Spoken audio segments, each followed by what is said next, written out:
Um.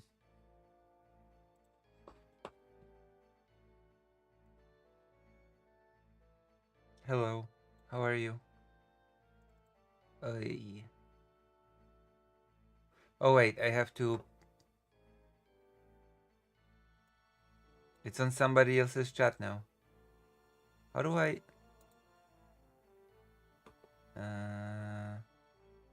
Where's my? How do I? Hey, hey, hey.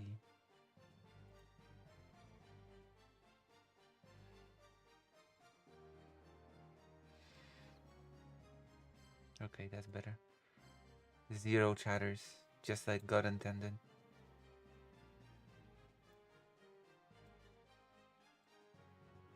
Just like God had intended. Zero chatters on Twitch.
Okay.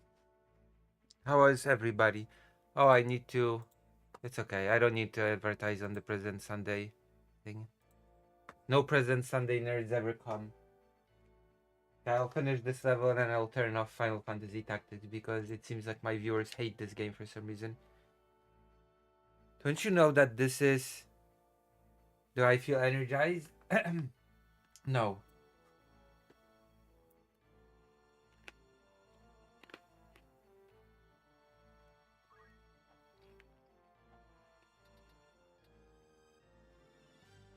Don't you know that this is Destiny's favorite game?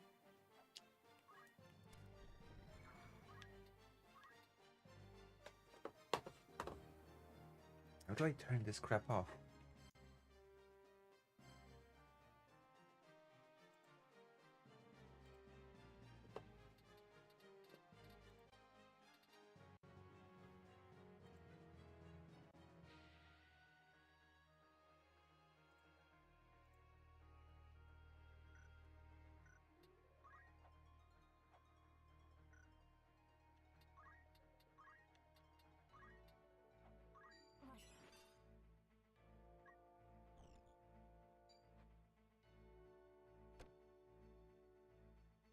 I will prevail.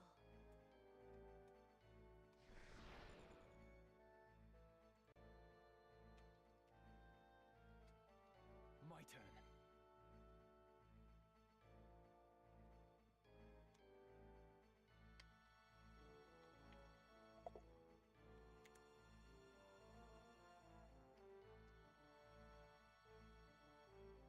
What's wrong with people?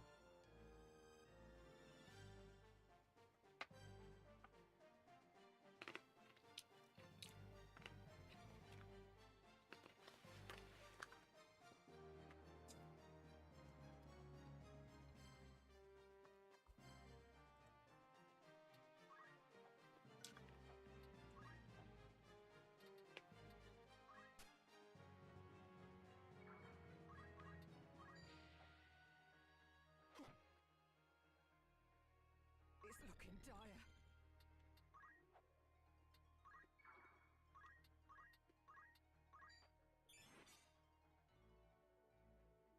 Oh, I haven't played the first one, so you know.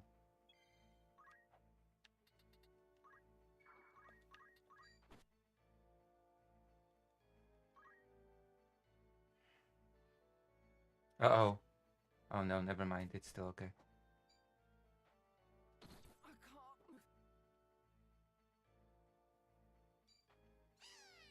I can't. Oh no. Now it's bad.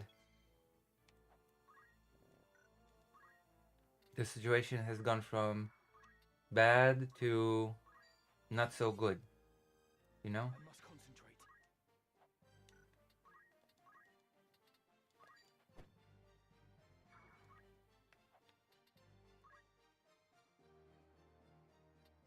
I've lived through worse. Oh no, but never mind. The situation is actually not that bad.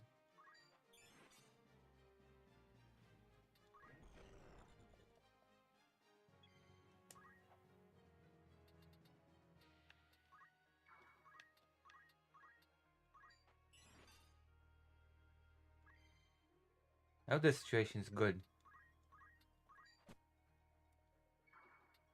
This bodes ill.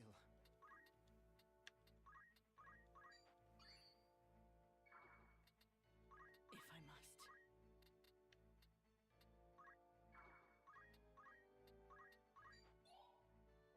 There you go. Things are good.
And a few days later is my birthday. Oh, happy birthday in the future.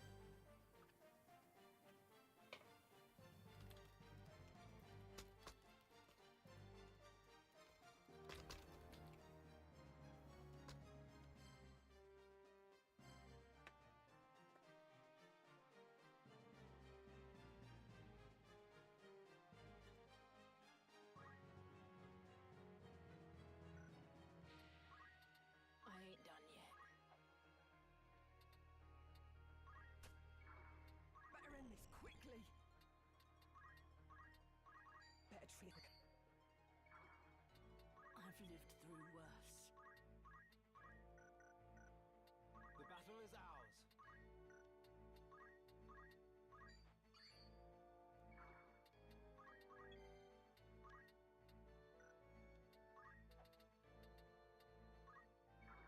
Come on. Not my finest hour. Not bad, eh?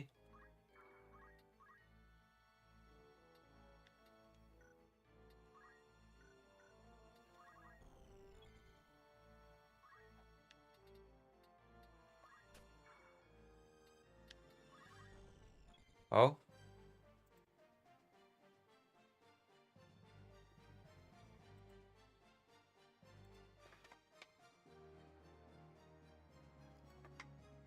blue crab.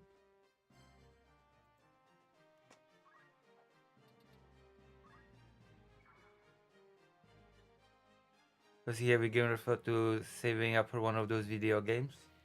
Yes, but first I have to save up for a microphone.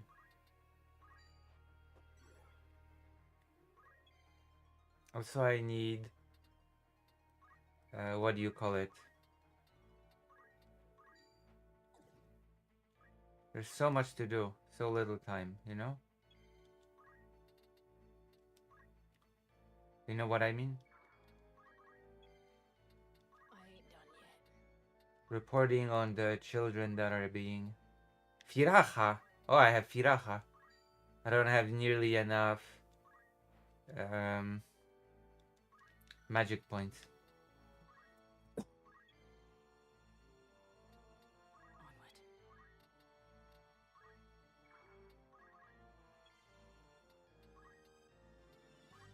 So I heard Fido whine.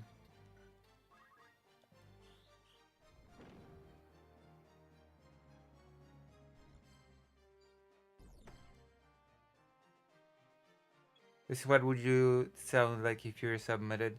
It would sound like a big orchestra.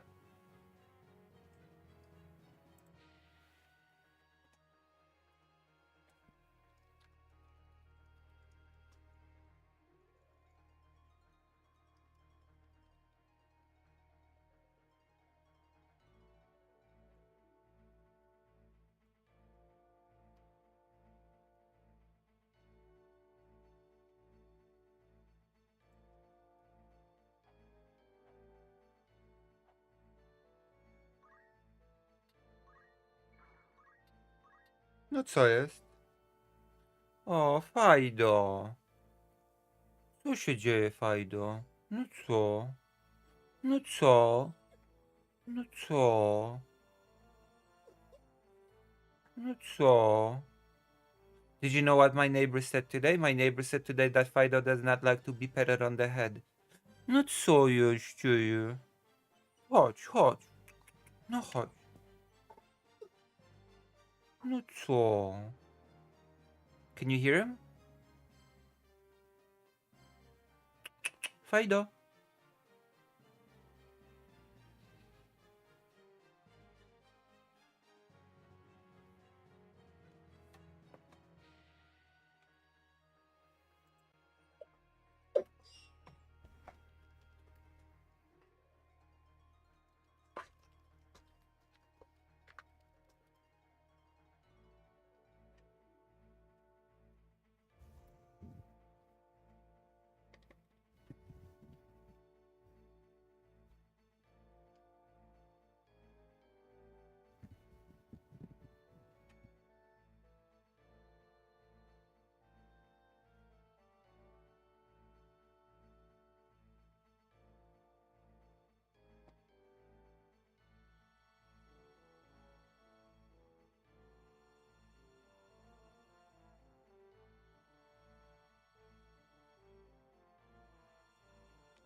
He doesn't like to be patted on the head.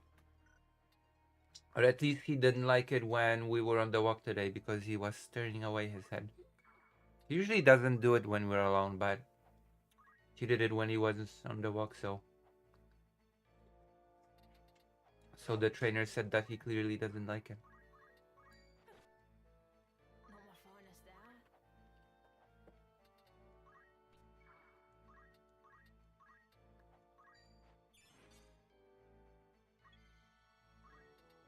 And also said that when he lies down, I should probably leave him alone.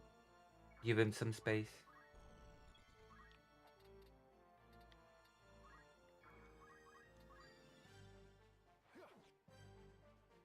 He doesn't give me space, by the way. Fido does not give me space. Have you seen the new Superman movie, by the way? Have you seen the new Superman movie? I've poached a chocobo. I will ascend.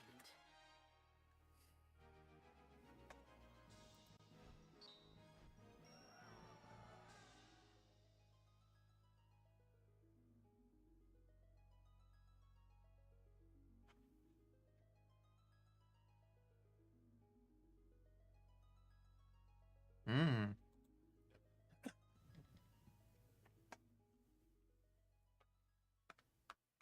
I'm thinking of covering the debate.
Oh, the game froze.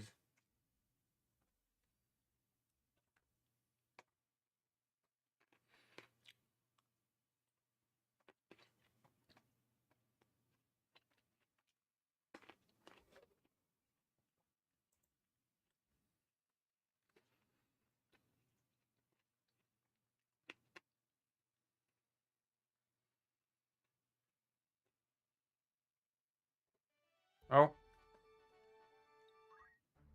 Okay, let's teach Ramzan some skills, right? And then we're gonna turn off the game.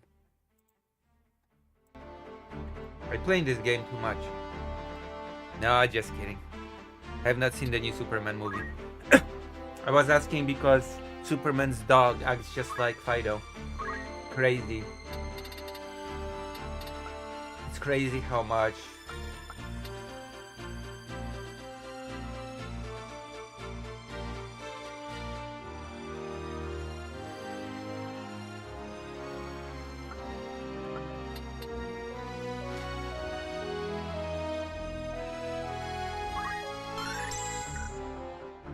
It's crazy just how much Superman's dog resembles.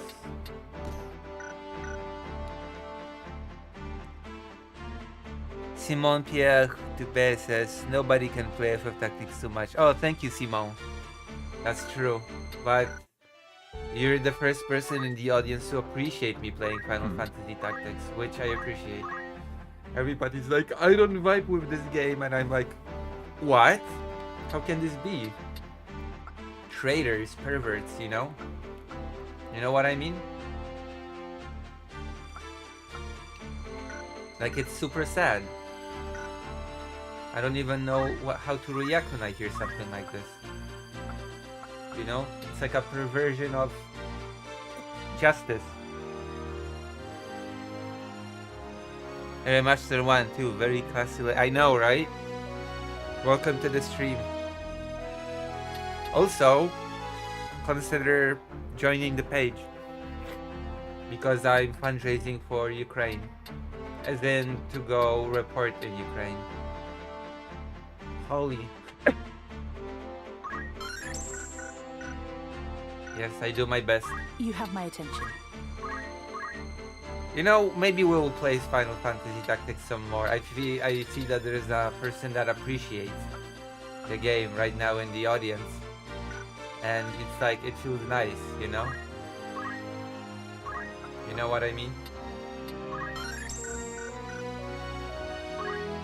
Plus, people have not gathered yet, so we will do politics once people gather. Aww. That's sad. Wait, hold on, we have to learn some more skills. A. A. A. Flare! Finally. I. What are they? The hell? That's not a way to communicate with me. A. Swift spell. Oh my gosh, we're gonna place this skill here. Swift spell. Thank you for the subscription to YouTube. Why do people rage bait? Is sincerity dead? People have always rage baited. I have this viewer here that rage baits me all the time, Polish one. Why did the music glitch out? I feel like I should restart the game. Oh, the game froze. Yeah, I should restart the game. Glitching out.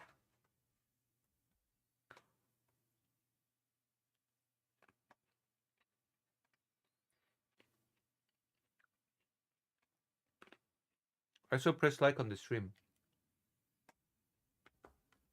Engagement drives perfection.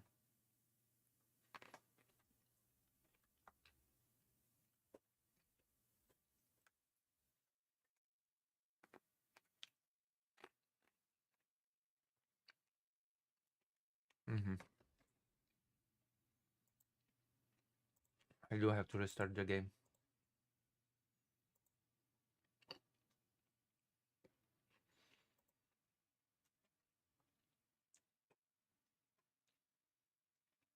Oh my gosh, no way. Successfully used poach 5 times. Only 23.6% of players have this achievement.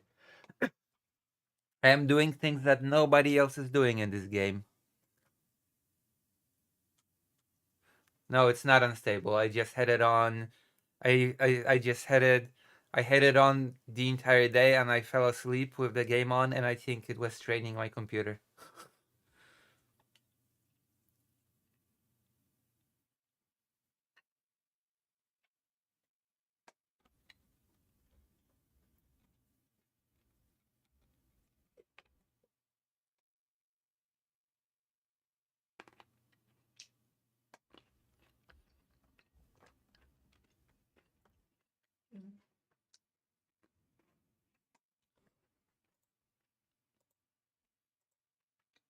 But yes, sincerity is.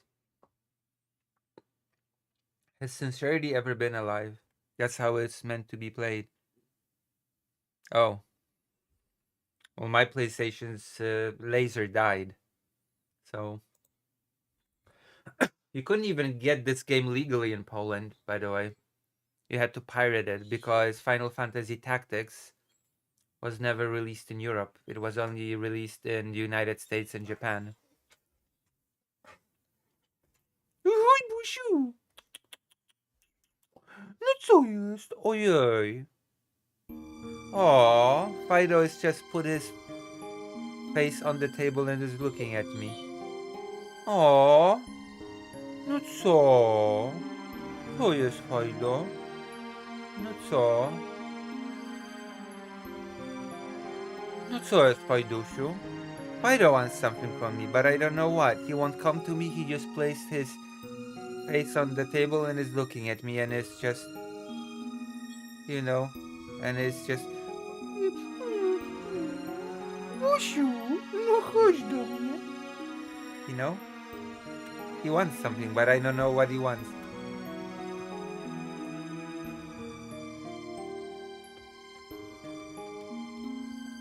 Yeah? Oh, damn.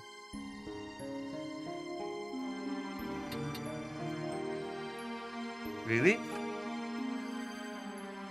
I should have befriended you years ago.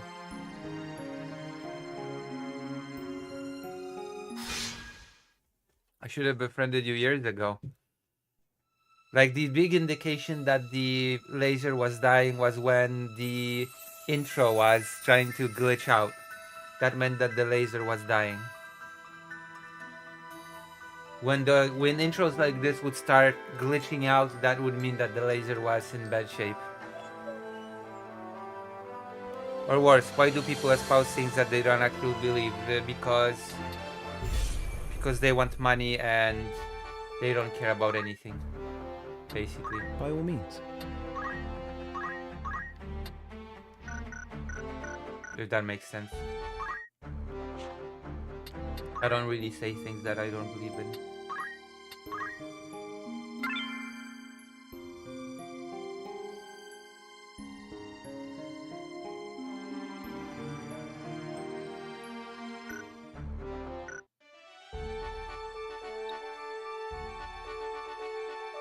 Shall we try to beat the level now?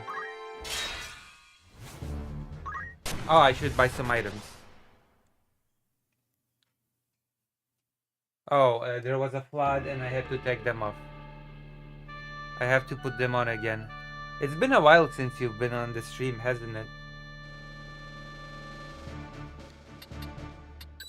I will go. I am ready. Let us begin. Wait, when was the last time you watched stream? Ready for battle. If you say so. No turning back.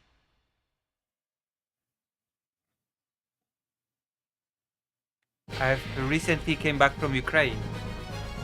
I've been doing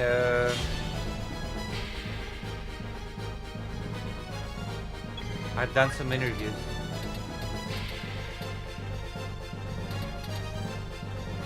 You know? Oh, I don't have enough MP.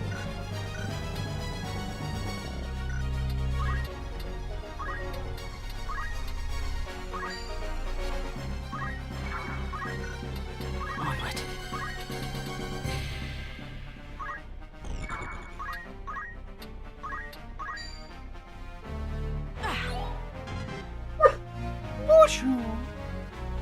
No chodź.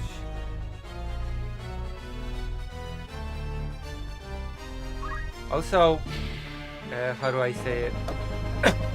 No co już, Fajdo? Fajdo! My turn. Also, did you see my new short? From one of my interviews that I did in Ukraine now? No co?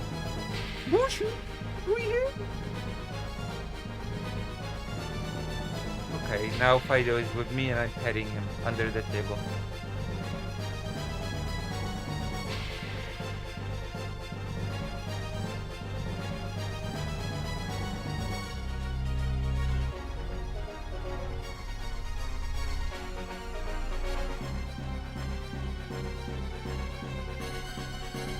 I didn't know you wore Ukrainian shorts. No. I've made a YouTube short, okay? YouTube short.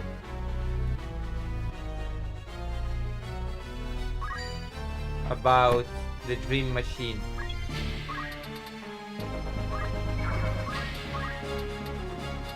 Tiraha! Oh my god, look at that. Tiraha!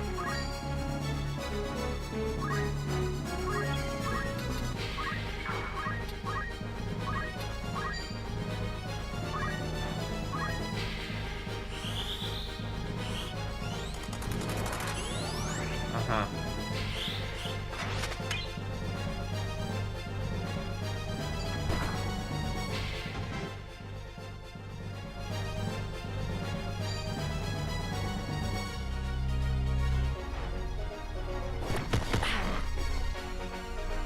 I will prevail.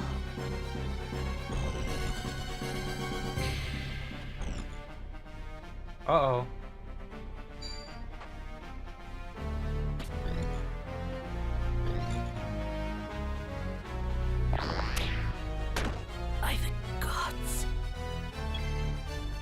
asked you what you want from America? What do you mean? That sounded very aggressive, you know? What do you want from America, Lucy? What do you want from us? I've lived through worse.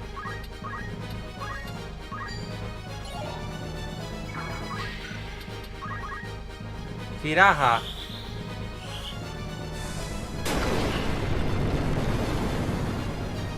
I am This will suffice. Oh yeah, Agrias has a nice voice. I must concentrate. Don't worry, I could reset the game and start it again and you could hear the voice.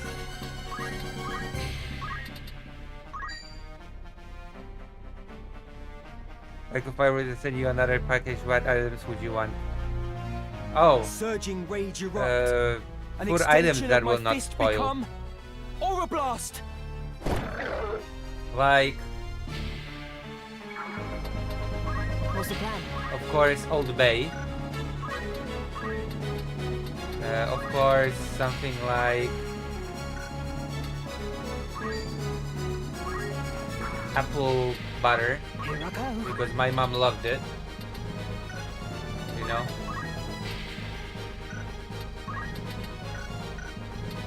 And maybe some hot sauce.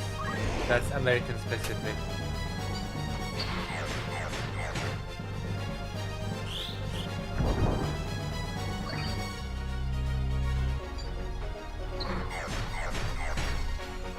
You know?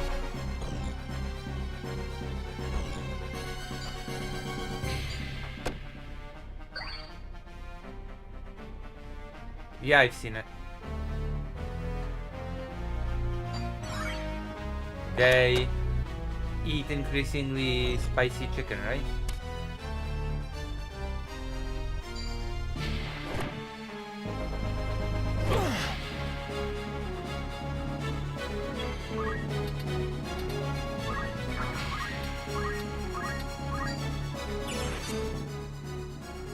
If I must.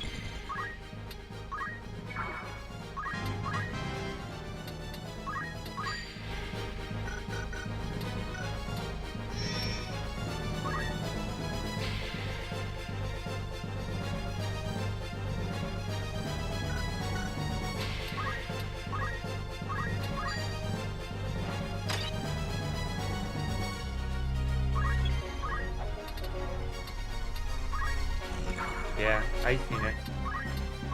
I think I've seen some famous people take part in it. I think you're the hot sauce, but you're not American at all. Yeah? Am I? Oh my gosh. I don't know. I think I'm not very hot sauce. I think I'm mild sauce. No, not like this. I am mild. I have you now.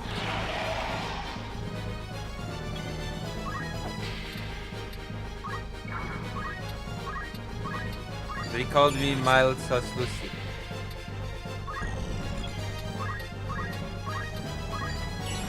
Because I'm tame and mild. This bodes ill.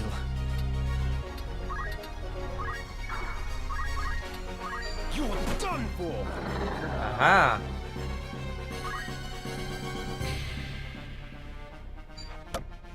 Oh.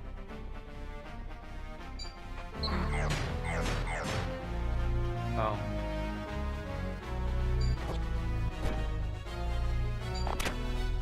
Uh-oh. I feel like I'm in trouble. All of a sudden.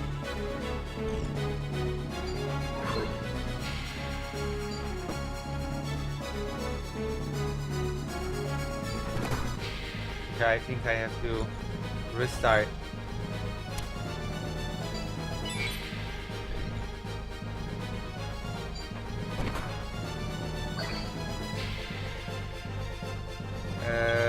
Yeah, I would cook with it, but I have to. Yeah, I would cook with it.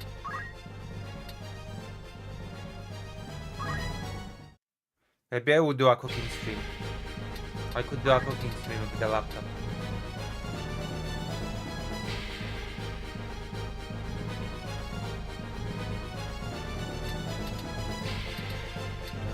Do I have enough mana? I don't. Oh, regeneration.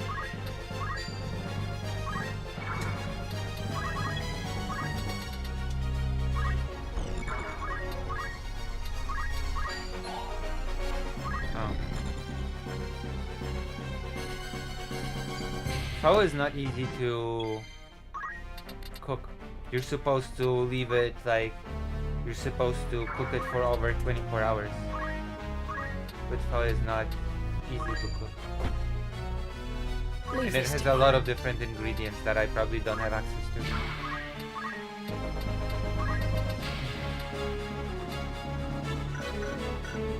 I'll do what I can.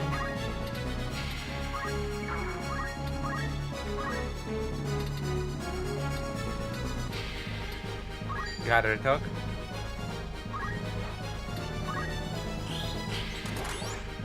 I'll probably try to do something simpler like buncha.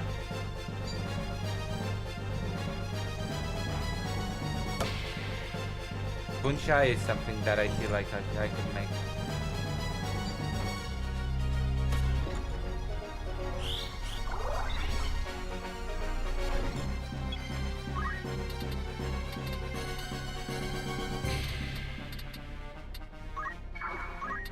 You know?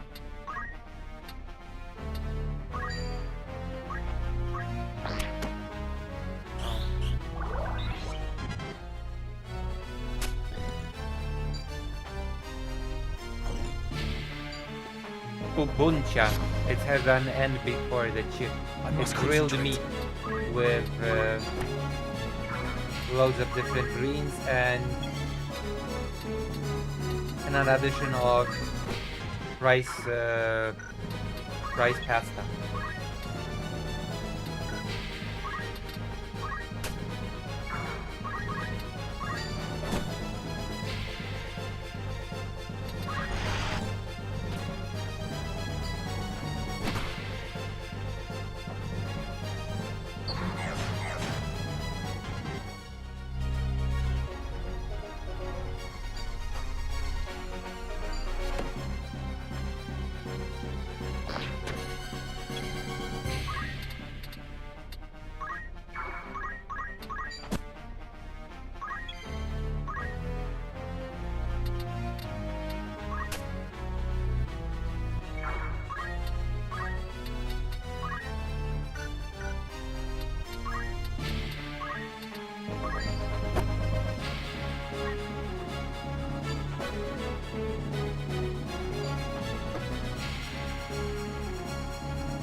Have you had cheesecake before? Yeah, oh yeah. Many times. I might have made cheesecake once even. Okay, we have to restart again. I think I've even made a cheesecake before.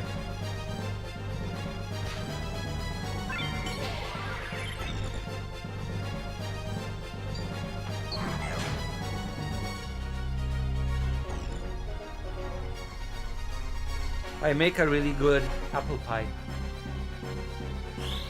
Or people have always told me so. No co? Fajdo? No chodź.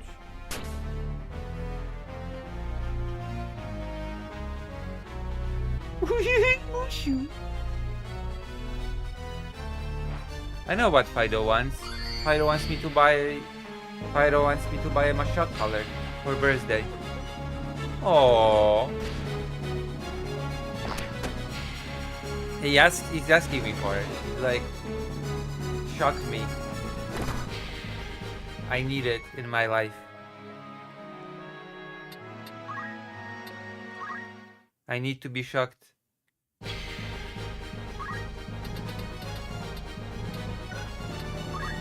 It is shocking that you have not shocked me yet, said Fido. You know? Do you believe me? Do you believe me, please?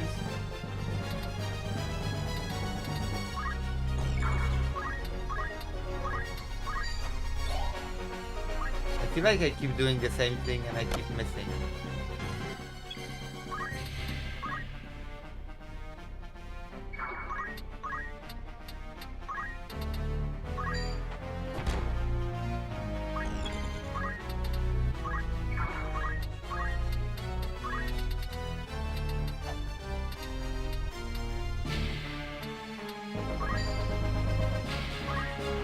Where to?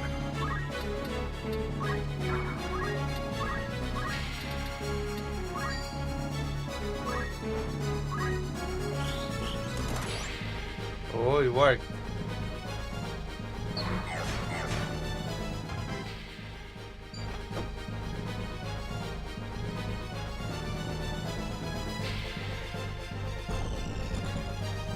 Leave it to me.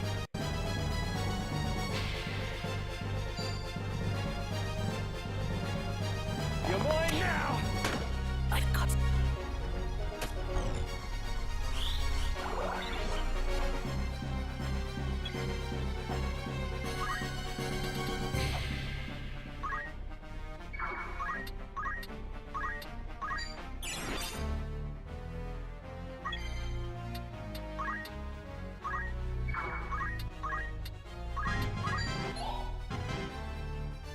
Huh.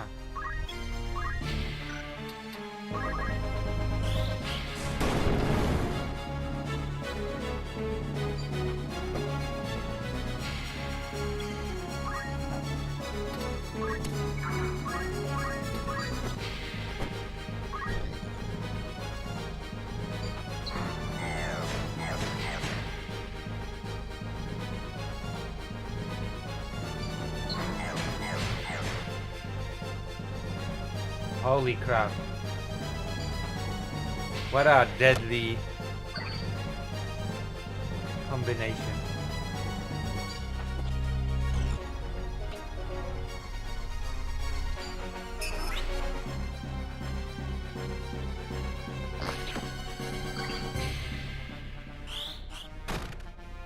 Holy crap.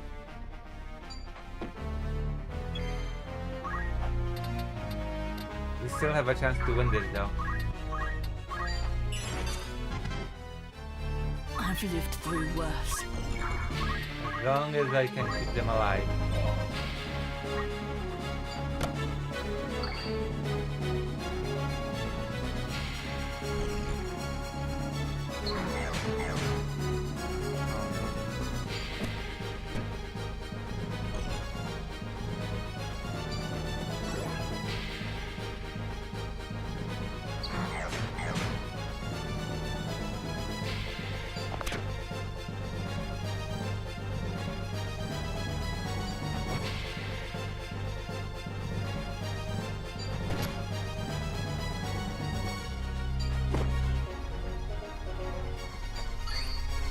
Oh my god.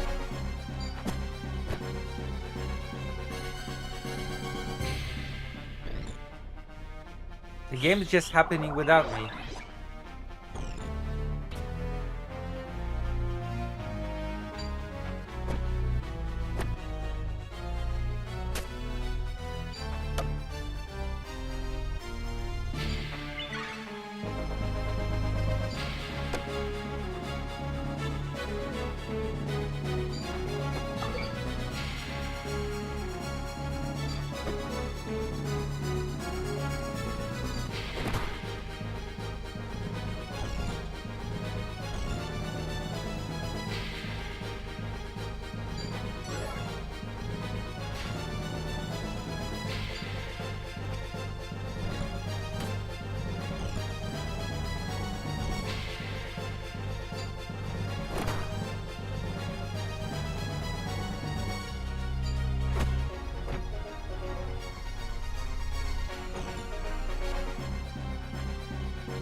Wow. Okay.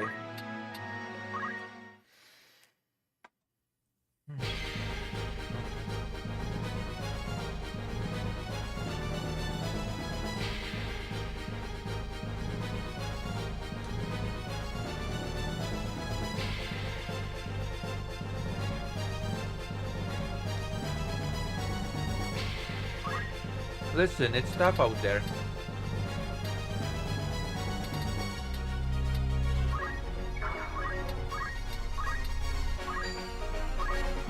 Onward.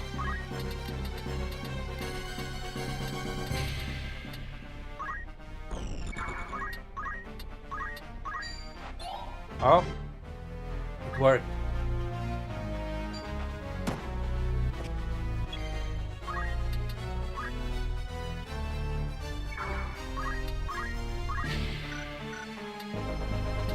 Where am I needed? You are needed here. Iraha.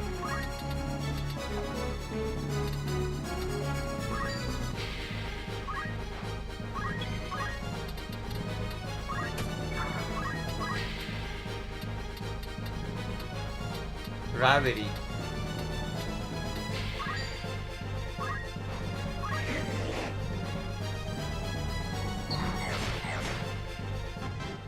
I hate this unit.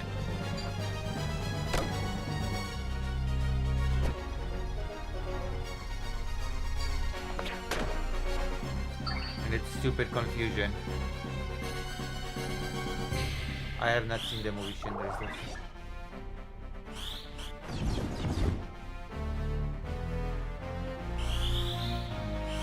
What are your Polish ancestors who died in World War One and Two would think? No. They not would like this. shame me, and they would say that I'm a failure. They would say I don't deserve to do anything. But I would remind them that I'm trans, and that means that I don't have the mental faculties to make any decisions in life. It's true because Asmongold said so, you know? And I trust Asmongold because Asmongold is the biggest political streamer. So what he says is probably true now. Wait, what's not even? I'm not trans? Okay, are you saying that I'm not trans?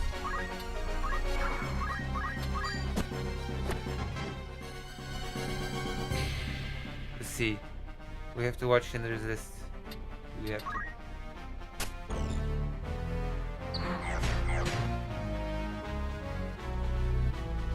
Oh. I guess so.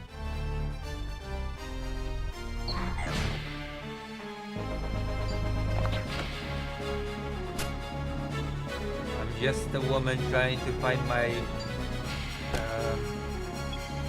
place in the world.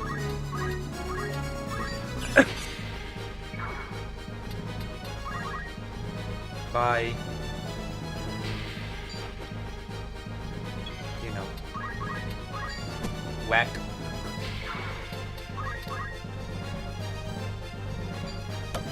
Oh, by the way, the microphone is now 55%, how do you say, funded on the throne. Do you want me to link the throne? If I get the microphone, I will have good quality of audio in Ukraine. Isn't that exciting?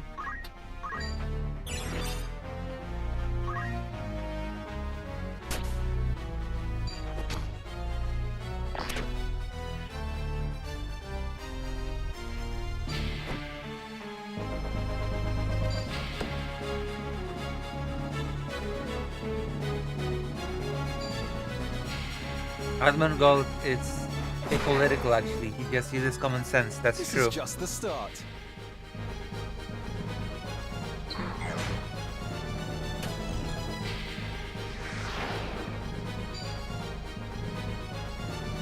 I don't have a soul. I'm a heretic.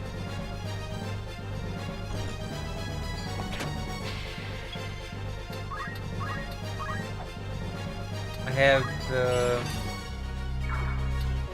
I have traded my must soul for a concentrate. long-haired German Shepherd.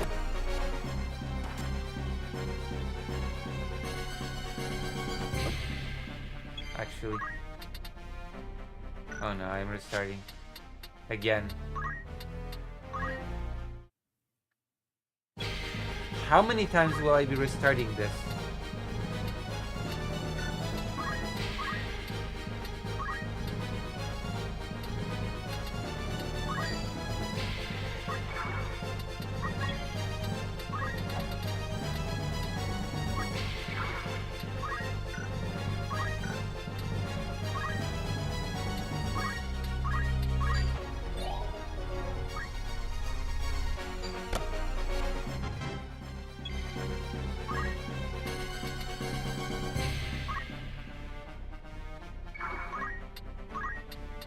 Shockwave.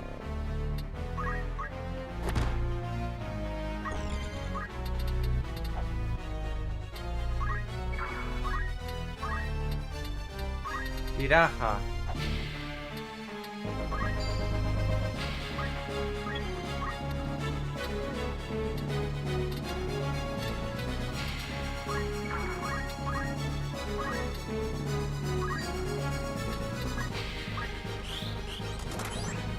Oh, it worked. Oh, it missed.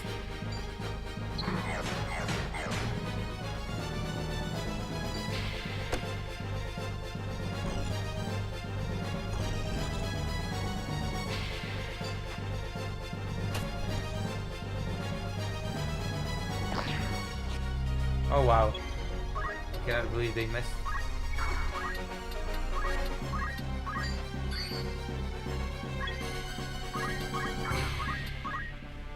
Not so. Bonjour. Not so.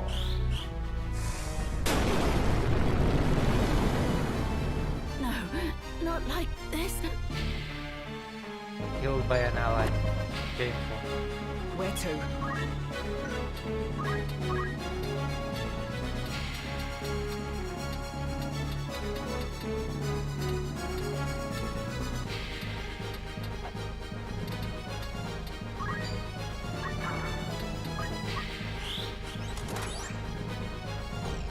Oh, now it lands.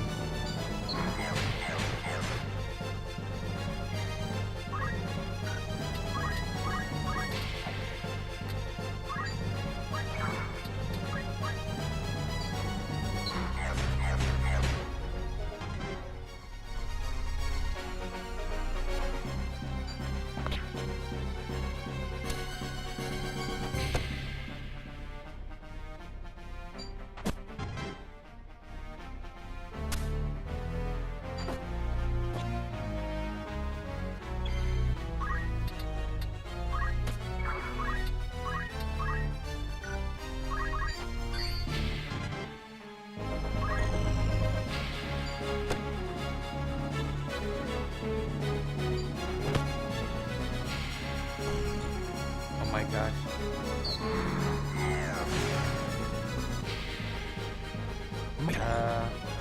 People did complain that they did not do a multiplayer in F10 Tactics.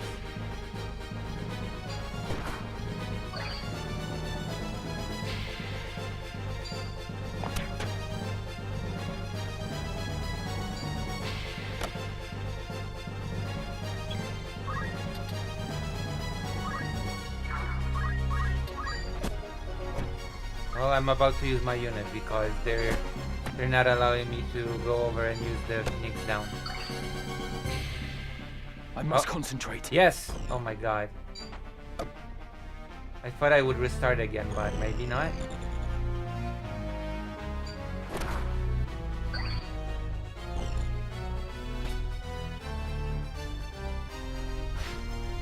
What? What the fuck? Okay, I'm restarting, I guess. I didn't have the opportunity to even... What? Why?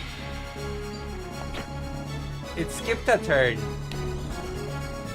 What the hell? It literally skipped a turn. I don't like Final Fantasy Tactics Advance.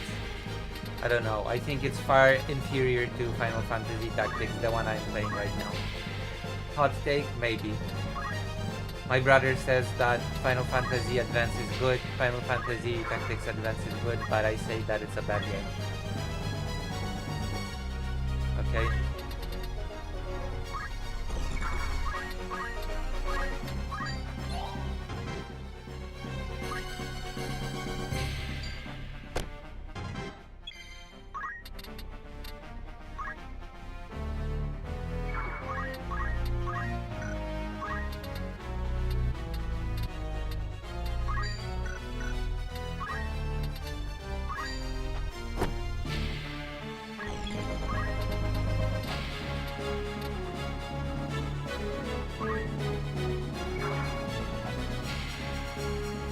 F12 Tactic DS is a game for racists. True! For white supremacists. That's true.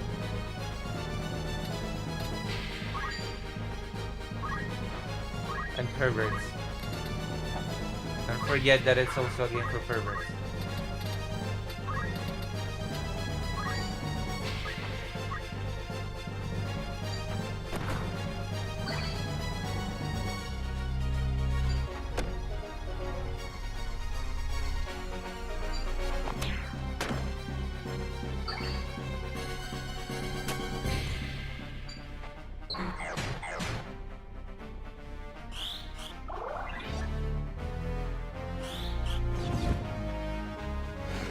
Where's Estelle? Good question. Estelle betrayed me.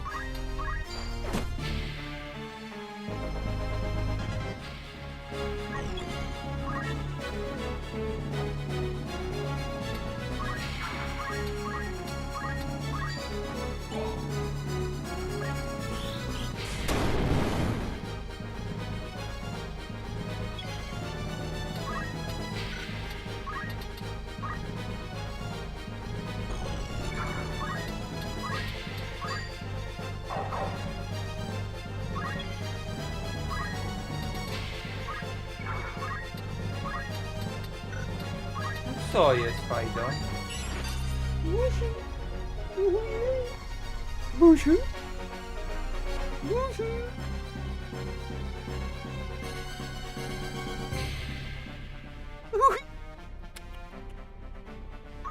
He comes to I'll me do what I can.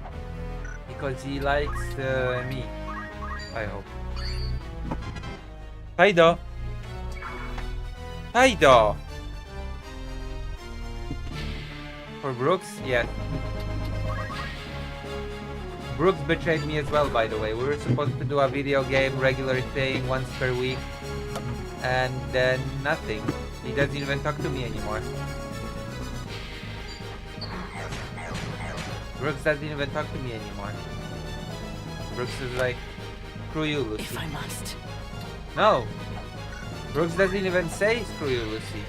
Doesn't...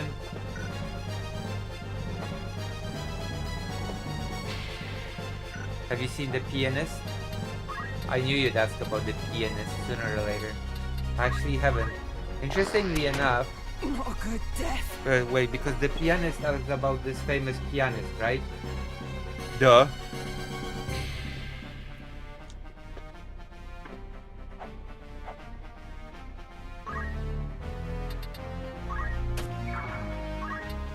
And my grandfather actually knew him. Yeah. My grandfather knew the pianist.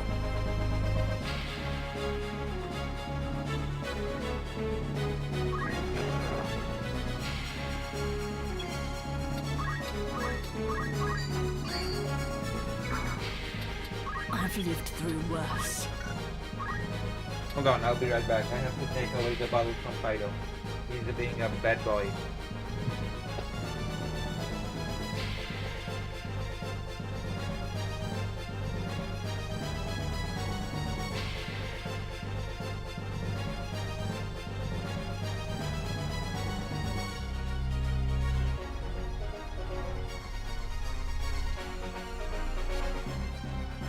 Fido.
Oh, oh my god.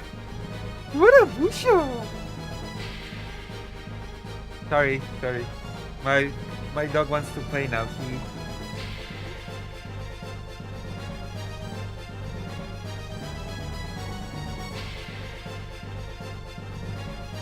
Also a Polish letting German wreck her home. What a shame. That's true. A Polish Jewish person hitting a German wreck her home. Just so you know.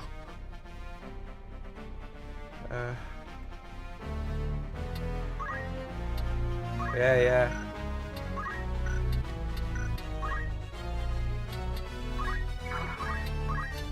Steel heart. Come on. Come on. Boop, boop.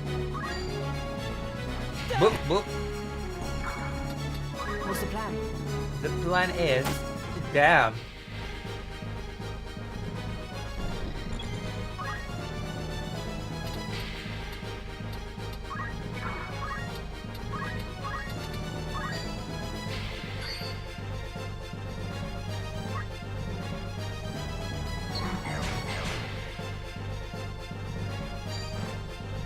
Foolish. Fool! I was a fool! There are no stupid questions. There are only Oreo snacks. Whoa! Yes, how can I help? How can I help you?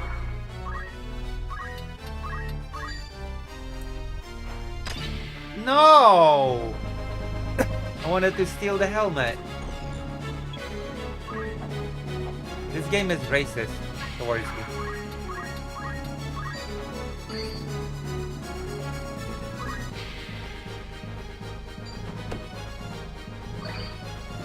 My turn. Yeah, what is the question?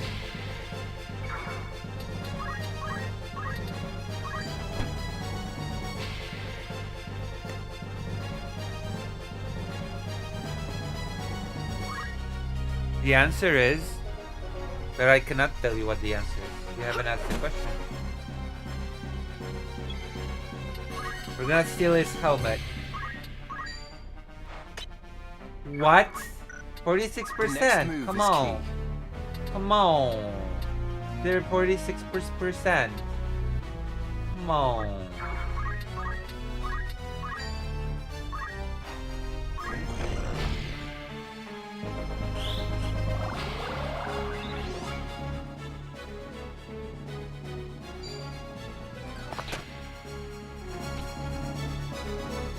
Based on how the mother passing the Jewish and to children not censored trans.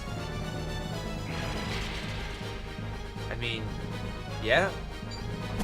Technically speaking, that is how this should work.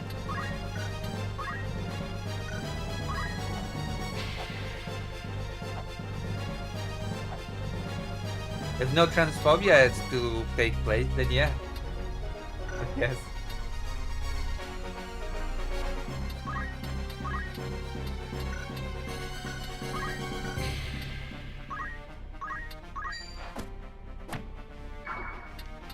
That's right.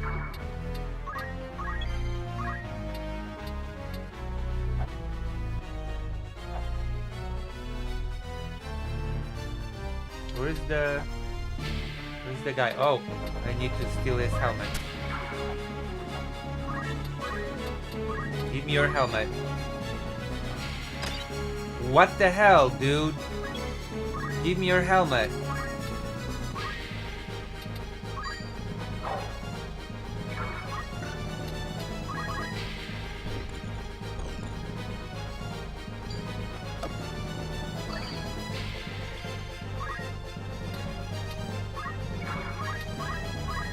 Can you believe this guy?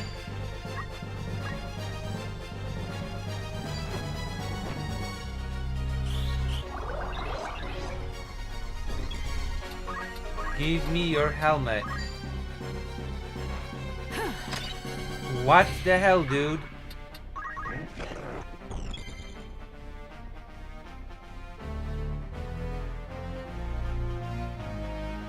Oh, I wish I had a burrito and donut. Consider donating so that I can have a burrito and donut in Ukraine. Have I mentioned that the microphone is already 55%? What's my next move? You know?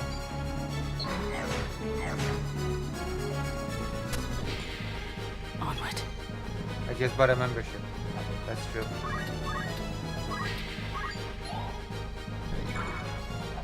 How much is a membership?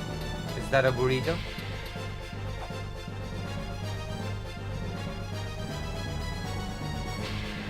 Hold on, I'm trying to calculate. I don't think you can get a burrito in Ukraine. I actually don't know. Time to meet my maker. Wait, what was that noise? Not so. Not so. Oh my fucking god. Give me your helmet. Oh. Did you hear? Oh. Wait, did I take his helmet? Come on. What did I do?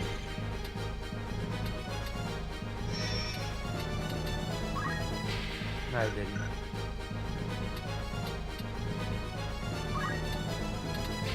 Did you hear him? No, he did like he whined because he wants something from me, but I don't know what it is. He wants to play with me, I think.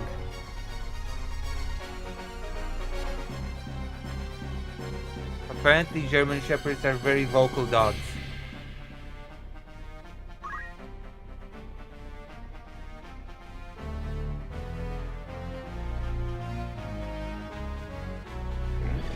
Oh, he wants to bite my ankles. Did you see the Superman movie? To explain how Fido acts, I have to ask people if they've seen the new Superman movie.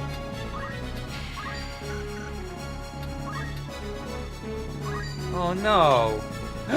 Obtain the helmet! Yes! Okay, finally. See, this is how it's done. It's stolen your crap.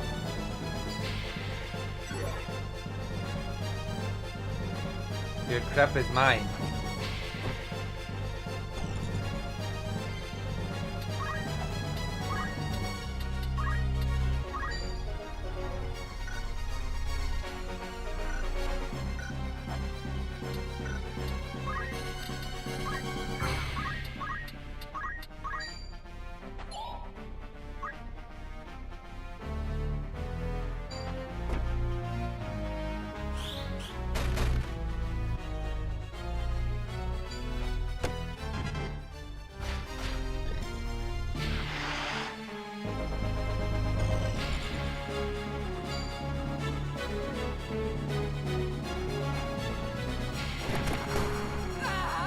Oh my god. Will I have to restart again? I think I will. Wait, maybe not restart.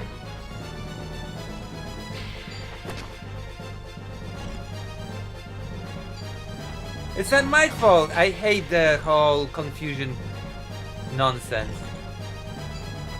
I hate this tentacle monster from D&D crap that just randomly confuses half your party and then you just die. Oh, thank God this game has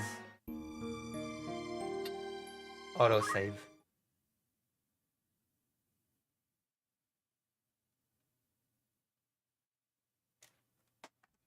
That's right, another convenience of the current age.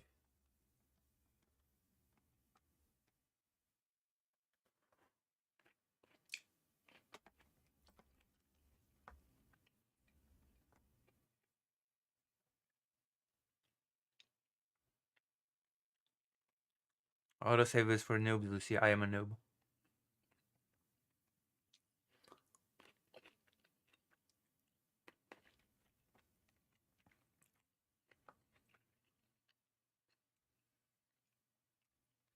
My German Shepherd is the boss of me. Of course I'm a noob.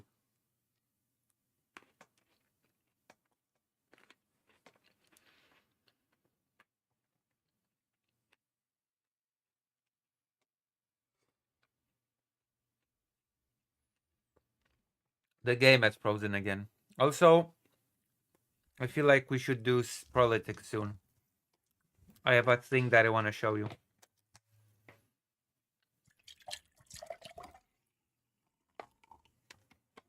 I'm sorry, tentacle monsters are important to the artistic vision. It's a Japanese game. That is true.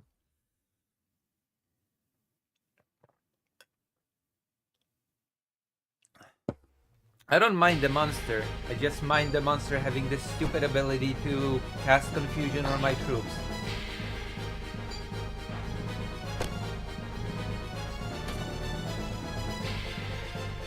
Wait. I think I've loaded the wrong save. I've loaded the save right before game over. Which is not smart.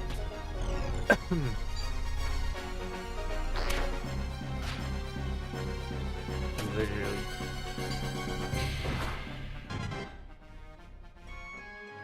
Wow, that was great. That helped me. That helps me a lot. Thanks.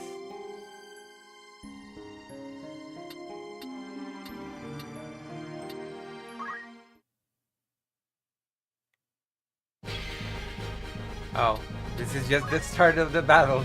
That didn't help me at all. Whatever. I don't have the helmet anymore. Onward. How do I protect myself against this stupid confused crap? I'm gonna steal your heart. No, wait, no, I'm not gonna steal your heart. I'm gonna do this. Now they lined up like sheep for the slaughter. Shockwave. There!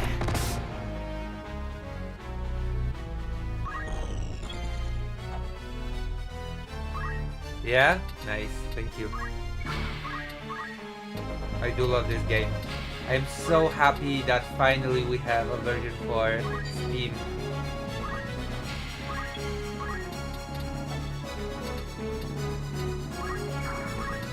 And they've done so many improvements. I don't even care about the... I mean, I do hope they patch and add the new jobs from the PSP version, but I haven't even played the PSP version all that much, you know?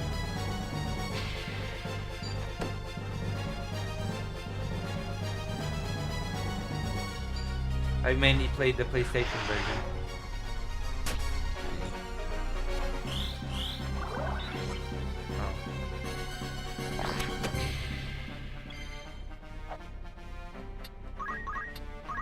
Whack.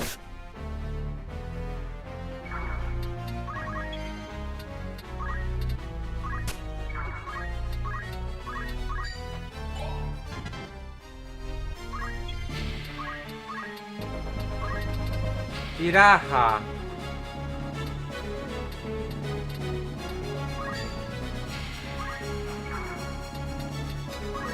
Run away.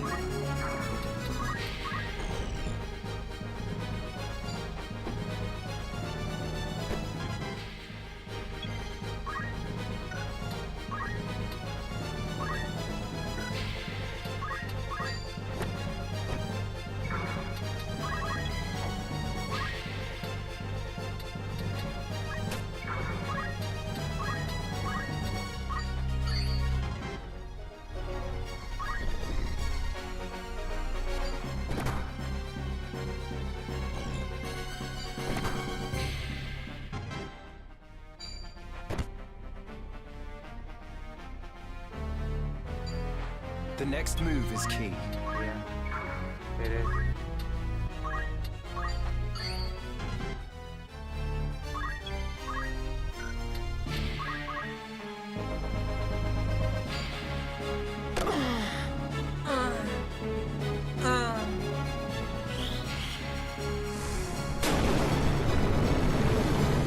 I think You got me.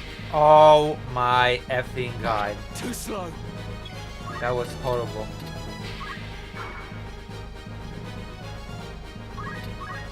It's not my fault that that's how Ramza sounds in this game.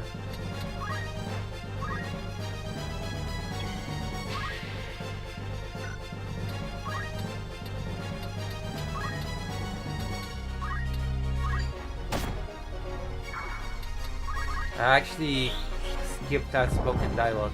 This would have been spoken.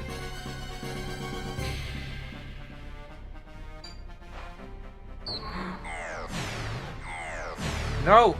Okay.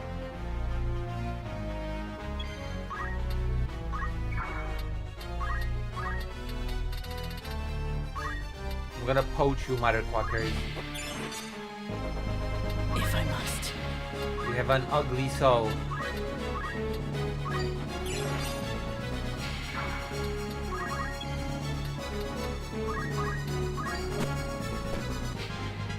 I'm just getting started.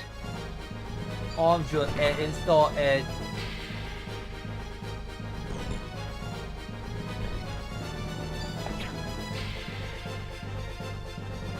Cloak evasion, even though I'm not even wearing a cloak. What the hell? You suck, Ramza. Oh my god. It's looking dire. It is. It is looking dire. Desire.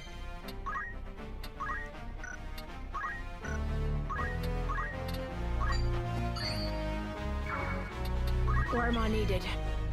You all need that air. Oh.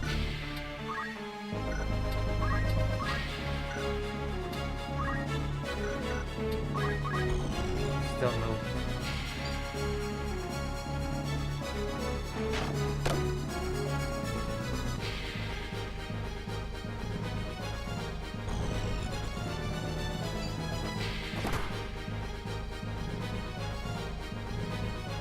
It's over.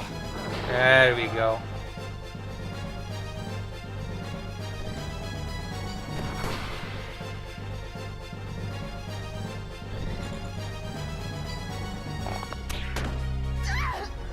No.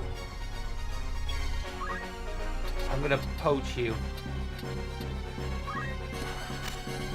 How much was this game? It was like a lot. $80 or something. Cause I got the super extra mega version.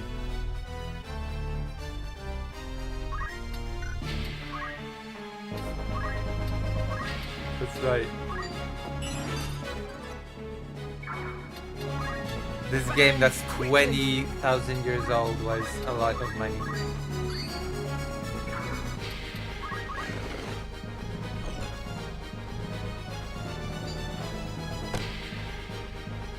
Got an answer for that. Come on. Listen, I'm a streamer. I have to do it.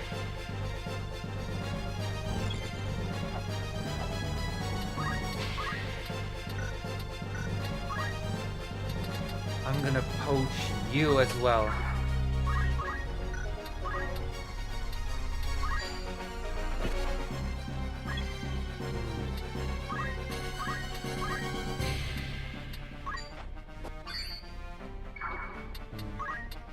I'll do what I can. I don't like the interface that much. Voices are kind of cringe. I like the voices actually. Also, you can play this game fully in Japanese, with Japanese voices and Japanese text. I'm thinking of playing this game in Japanese on stream to make it into a Japanese lesson.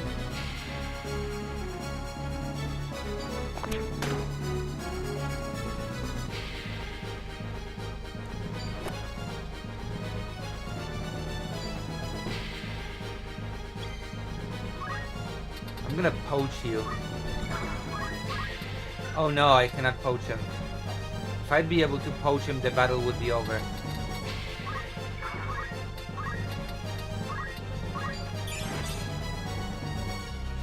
I appropriate all cultures non-stop.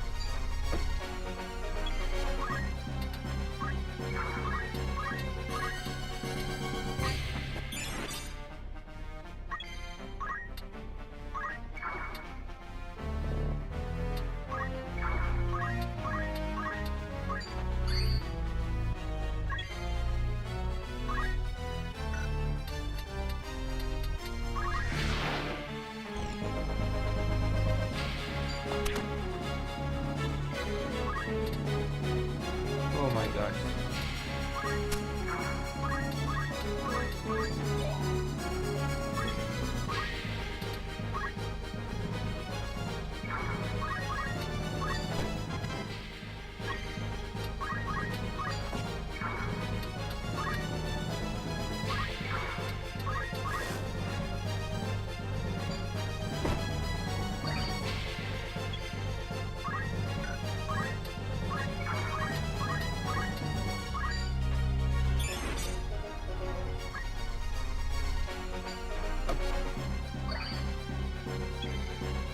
Is Ramza gay for Delita in this version or no? He was always gay, so of course. Ramza is gay for Delita in all versions.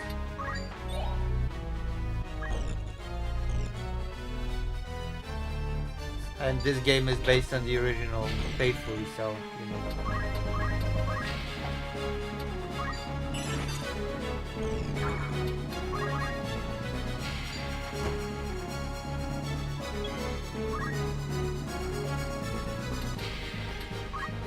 Okay, we're gonna steal the helmet again. Oh, what the hell, man? I'm gonna whack your head and poison you. Where to? That's what you get.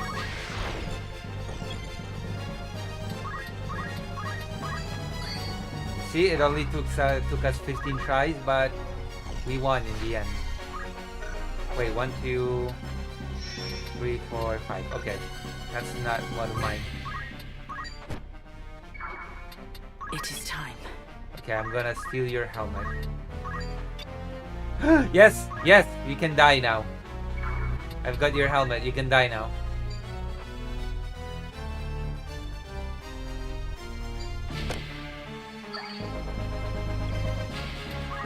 Goodbye.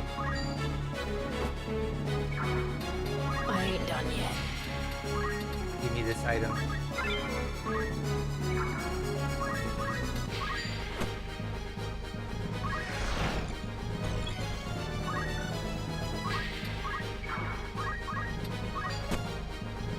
Victory awaits.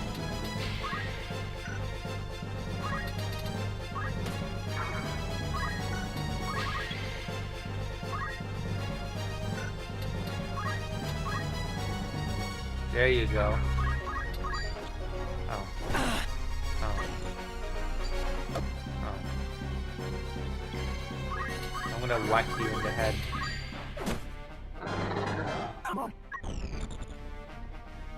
Really strong for a time mage.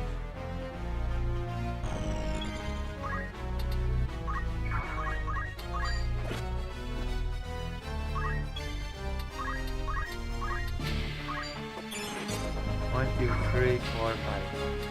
Still alive. Find us there. Everybody's still alive.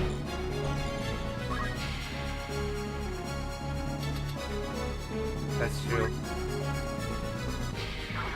Also, it's written with a K. The Academy with a K.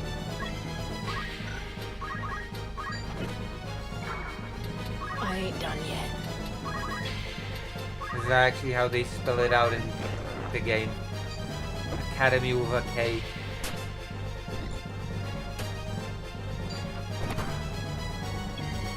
I'm gonna poach you now. Poaching successful. The battle is ours. Would be so embarrassing if I had a game over because Ramza died. Not my finest hour. Here I go. I cannot fail. Okay, I'm gonna poach the remaining enemy. It's over! Ever onward. We won. Oh, you can see the greatest contributor now. It was Maleficent. Okay, we won. Greetings, by all means. Are you anything?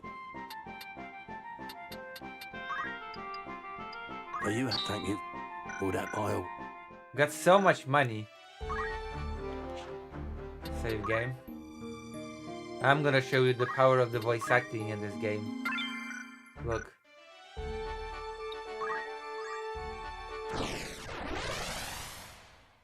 Whew. Oh, there's a big improvement in this version. Look. When you're placing your troops, now you place your troops directly on the map, which is a big improvement over the original. Okay, this is you will say that this is a huge improvement.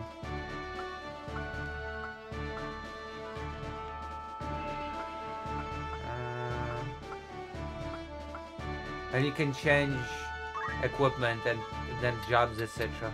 during setup.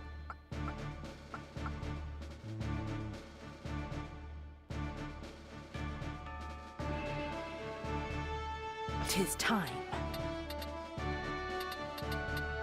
Oh, 3. Very well. Ready for battle. Ready.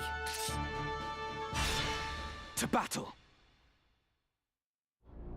Oh, wait, I don't have the skill. Got any words to leave behind, Highness? I should learn the skill to steal the sword. I should want to steal the sword. Can I steal it just next battle or something? Then. Very well. I should load game and grind some more to get the skill to steal the sword. Is that?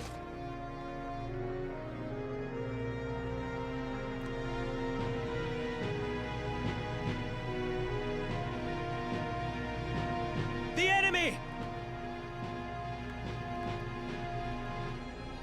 We are come for the princess. Stand down, or take her place on the gallows. And the trap is sprung.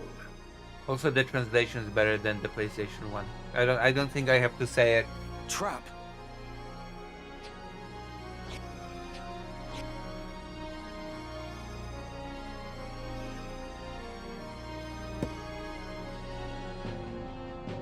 Ramza. Ever the gallant fool. What have you done with Lady Avelia? I've done naught with her. She's a Lionel. What of the gem? Gem. Might we spare ourselves these tiresome fates? I speak of the Cardinal's gemstone. The one who stole it travels with you, does he not? I would have it surrendered. If you want it, come and get it. So, the boy now thinks himself a man. Very well. Let us finish this like men.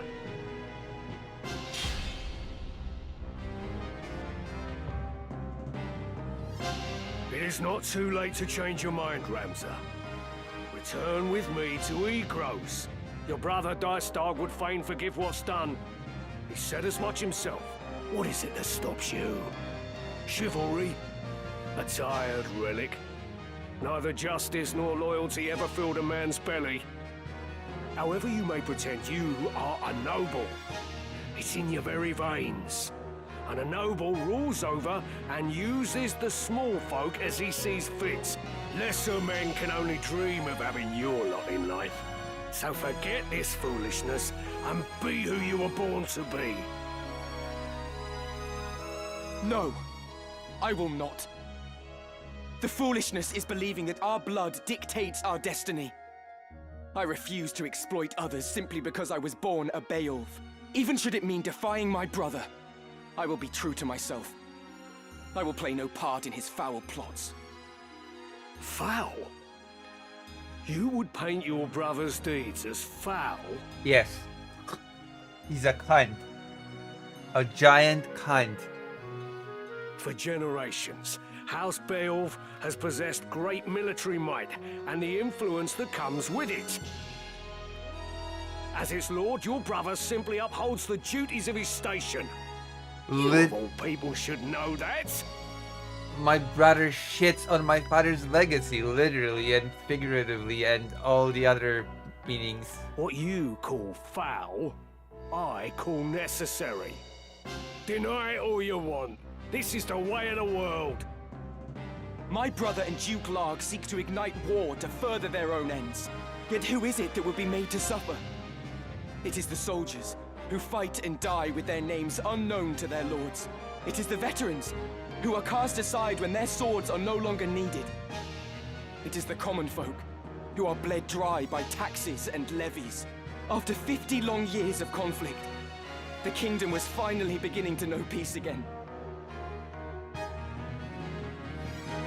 Even Zelbak is a douchebag, that's true. But now a privileged few would shatter that peace for personal gain. Zelbak If ordered such to a thing kill is not Tetra. foul, sir, then pray tell what is. A man does not eat an omelette without breaking eggs. It matters not whether he is born into abundance or no. True. An omelette is killing many people, like the Holodomor. Progress exacts a price, and that price is paid in blood. Such is the ink in which history's pages are writ. Yes, thank you, Uncle Stalin. Look around you, boy. Ivalice rots from within. Your brother would carve out the root of its decay, even if it means his hands must be soiled.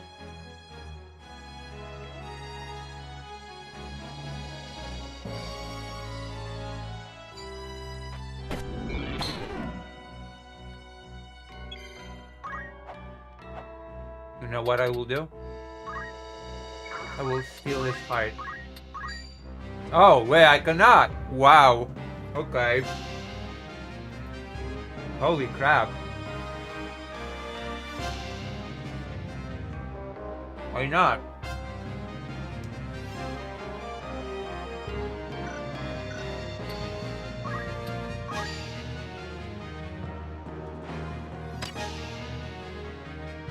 Did I steal his helmet? And he's gay.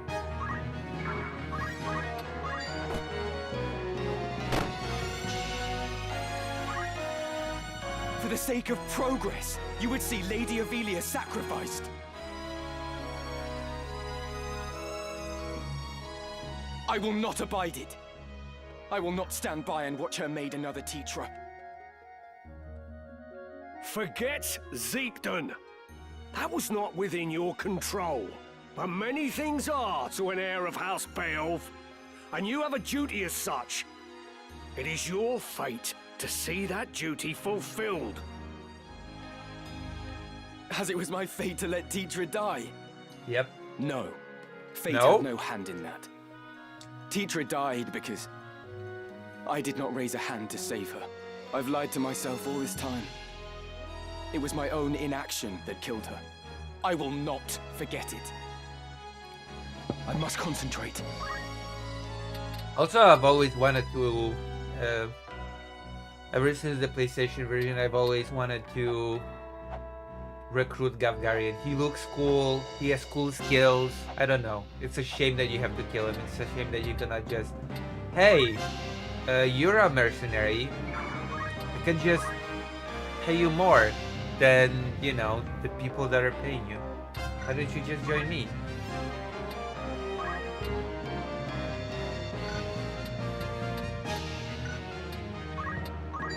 Whack.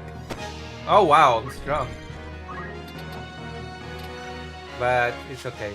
Return to world map. That's a thing that you can do now. At this point, you're very, very rich. Also, if you battle a lot. Yeah, I am. I actually am very rich now. I have over 1,000k, 100,000 gil. Okay, I have a question for you. More FF tactics or politics? Because I do have political topics to go through.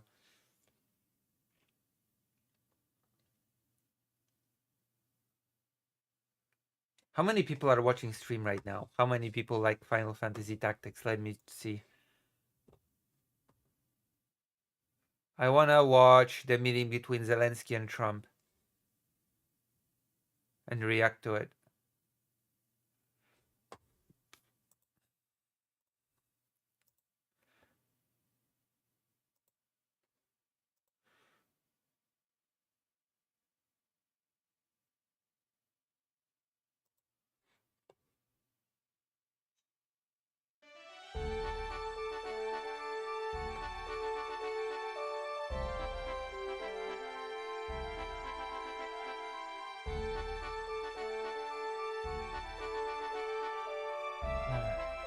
Life is unfair. Or whatever. Huh.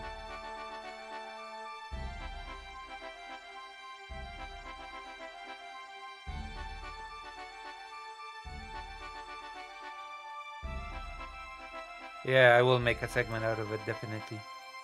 Okay, just a little bit more FF tactics. And then we can.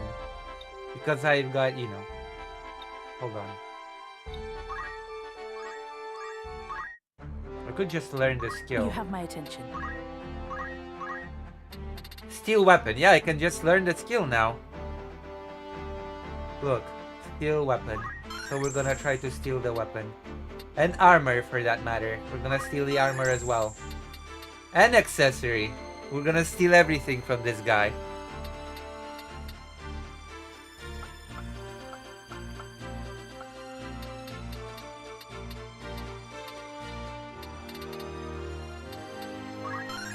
We're gonna steal his everything. Yes?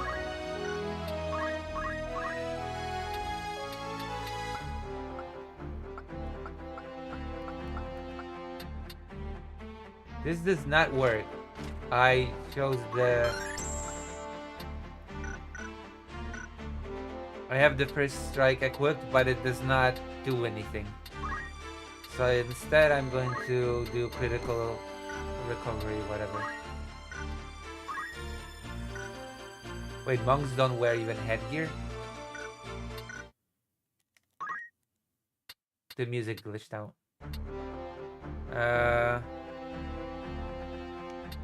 What is it? Don't be rude. I'm a bee-wolf or whatever.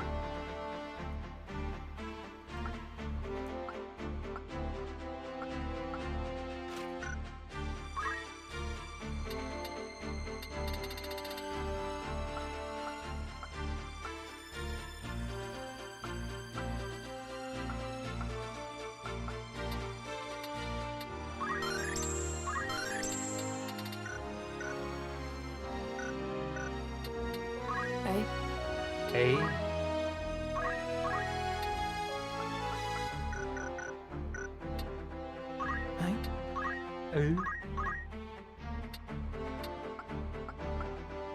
Teleport and levitate.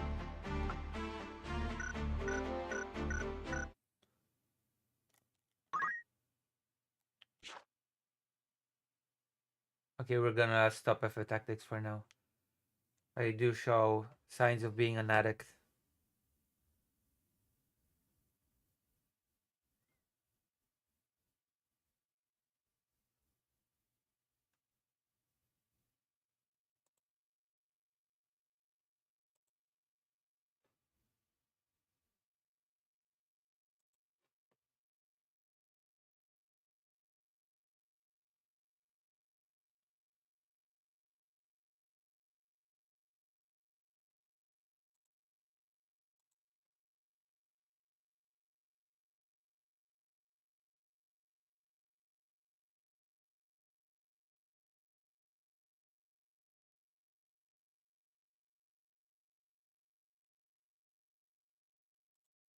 Okay, the game froze.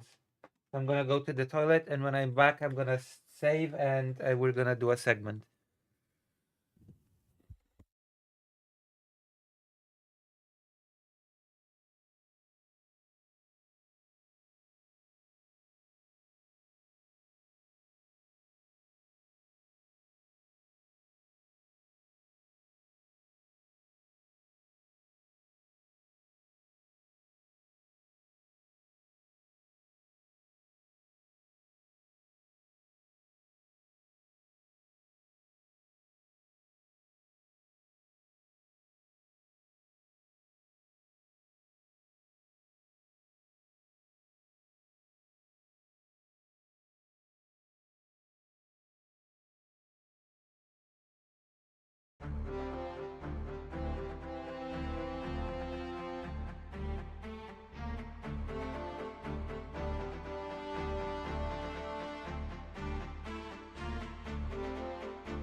I'm back.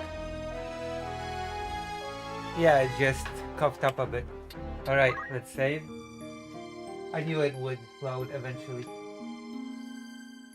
I think it's my computer. Actually, I don't think it's the game. Alright. So we're gonna exit the game for now. I hope I don't have any short stack goblins on the screen right now. It doesn't seem like I do, so unlucky. No text folders.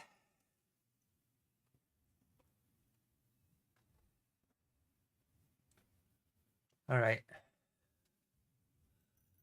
Let me see. I cannot believe that only 23.6% of players use the poaching skill.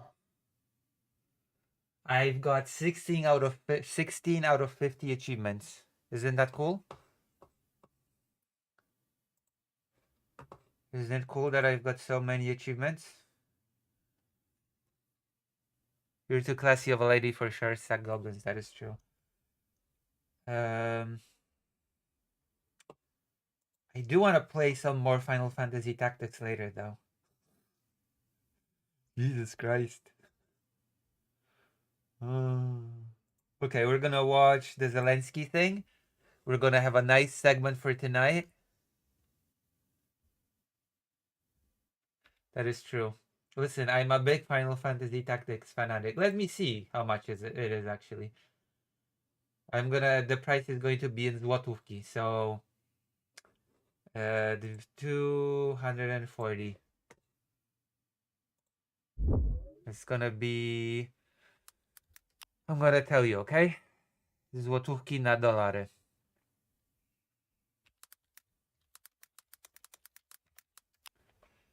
It's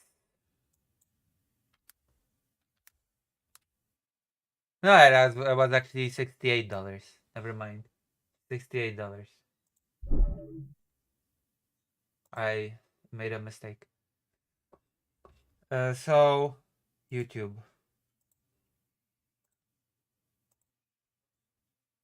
Still, the game is like what, 20 years old or something?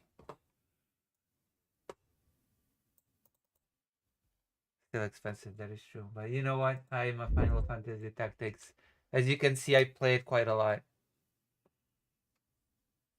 It's still good, okay? It's still better than any Made Final hundreds of Fantasy. billions of dollars, not only from China, but Okay.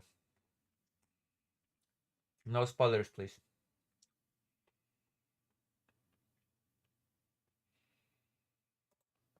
I'm gonna set the tone, okay?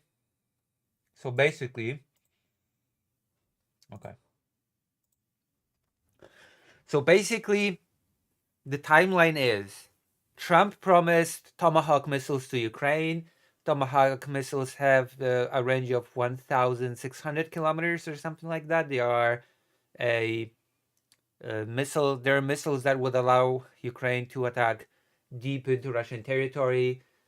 What is speculated is that Ukraine would use those missiles to attack anti-air capability of Russia, which would further expose Russia to Ukrainian drones, which already have the capacity to attack deep within Russia. So that's step one. Trump said that he was willing to give Ukraine those missiles because he was frustrated with Russia unwilling to come to the negotiating table. But then Putin had a very productive, as always, conversation with Trump over the phone, 2-hour phone call, and they've decided that they will have a summit in Budapest, Hungary. And suddenly Trump immediately changed his tune about the Tomahawk missiles and said, we actually need them too, so we cannot give them to Ukraine, which is very interesting. A very interesting change of heart. And day after, Zelensky visits the United States and they have a meeting, they have a talk, during which Zelensky was hoping to persuade Trump to sell Ukraine the Tomahawk missiles after all. And this is the entry point to this meeting of Zelensky and Trump at the White House, which we are going to watch and which we are going to promptly react to. Everything's clear? Is everything clear? Have I painted a simple and at the same time exhaustive picture of what's going on? Have I managed to be a good political commentator? Very good.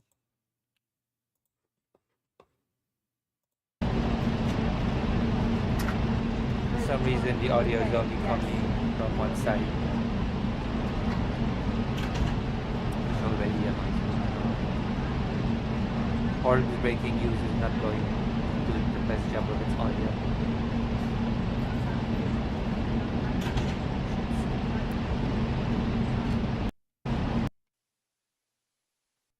All right. Let's see. President Trump hosts Ukrainian President Volodymyr Zelensky at the White House. Where's the audio, please? Can I have audio? Look at this dude. So proud of himself. JD Vance.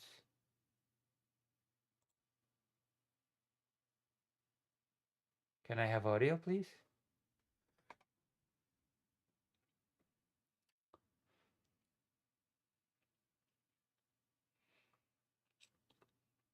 Censored. Okay, let's gonna skip ahead to where we actually have audio. A man who I've gotten to know There you very go. well, and we've gotten along. Right? We're gonna have a good. Okay, we're about to get audio. Right? We're gonna have a good time. December 5th. Well, thank you very much, everybody. It's an honor to be with a very strong leader, a man who has been through a lot, and a man who I've gotten to know very well, and we've gotten along really very well. And we had a big call yesterday. Oh, is that so? You know, with President Putin, and we'll be talking. Is that so? Has Trump really gotten very well with Zelensky? I would question that. I see things differently, but you know what? Ever since then, things have gotten admittedly better between Zelensky and Trump. Not that it led to anything good for Ukraine, but things are not quite as bad as they were during the one White House meeting before. That's true. About it, President Zelensky of Ukraine has endured a lot. I mean, he really has. What's He's with endured the a lot, audio? and we've endured it with him. To be honest, it's been a long time, and I think You haven't endured shit. What do you mean we've endured it with him? You've not endured anything. That is such a disrespectful statement to make. Oh yeah, we've endured it with him. What have you endured? You've just been sitting on your ass talking with Putin over the phone, making false promises, making false threats to Russia, promising to end the war in 24 hours. You haven't endured anything. we're making great progress. So we're going to be. You've done no progress from the beginning. From the moment you took office, you've made no progress on Ukraine. Objectively, things are worse. Ukraine has not been bombed as much as it's being bombed right now when Biden was in charge. I've been to Ukraine last year when Biden was still in charge, and I go to Ukraine now. And trust me, Kyiv is being bombed a lot more than it has been last year. In fact, it's a really weird statement to make, but last year I would have actually considered taking Fido with me to Kyiv because, you know, it was sure you had air sirens. Sometimes there was one instance during my stay in Kyiv when the children's cancer hospital was hit with a missile. But apart from that, usually it was just sirens. I would go to the corridor, wait it out, and nothing really would happen. But now you have explosions very nearby. You can visibly see the anti-air teams doing their work. Explosion after explosion. When I was in Kyiv recently, 70% of the city lost electricity. 70% and water. I was in the lucky portion of the city that actually did not lose electricity. But the fact is that a lot of more civilians die under Trump. A lot more cities get bombed much harder than before. This is Trump's progress when it comes to this conflict. Oh, it's also Trump got a mineral deal. This is just ridiculous. He has not done any progress at all. What I would call it regress even. But, whatever. A lot of progress has been made. Talking about that today. We'll be talking about what took place yesterday with my phone call with President Putin. And I think that things are coming along pretty well. No, they're not. It began with Alaska, where I think certain guidelines were discussed, and we want to see if we can get this done. This was long ago into the Biden administration. I came here and we inherited this, and we'd like to see if we could. Yes, I get it. This is Biden's war. This is not your war. You've made zero progress. You call all of your conversations with Putin very constructive, very good, but they lead to nothing. You're a laughing stock. You've achieved nothing with this war. And your words mean nothing, basically. You've turned your credibility to dust. Everybody congratulates you on the Gaza thing, but I'm not even sure. Well, let's wait and see what will happen with that, because I don't really trust anything that Trump does to last, actually. Finish it, end it. We want it ended. So many people have died in this war, and we're gonna get it ended. So I just want to thank you all very much. If you have a couple of questions, go ahead, please. In fact, before I do that, let me just ask the president to say a few words. Thank you, President. Pleasure. Glad to meet you again, Mr. President. Thank you very much for the invitation. Again, my congratulations with your successful ceasefire in the Middle East. Thank you. Yeah, and you did it. And I think this is a momentum to finish Russia's war against Ukraine. I think that, yes, we understand that Putin is not ready. Well, momentum that I'm not even sure that Trump will be able to capitalize on. Technically speaking, when we talk about this summit that is supposed to happen in Budapest, Trump has quite a lot of leverage over Putin. The Tomahawk missiles being one of them, even the economical pressure that he can impose on Russia. I think not ready, but I think that I'm confident that with your help we can stop this war, and we really need it. We see that they don't have successful steps on the battlefield, and it's good. I think that their army is weak now, but a lot of losses. They have a lot of losses and in economy and people, and I think this is a very important moment. And I wanted to thank you, Mr. President, after our phone calls. Yesterday I had a good opportunity to meet with the big American energy companies, and they're ready to help us.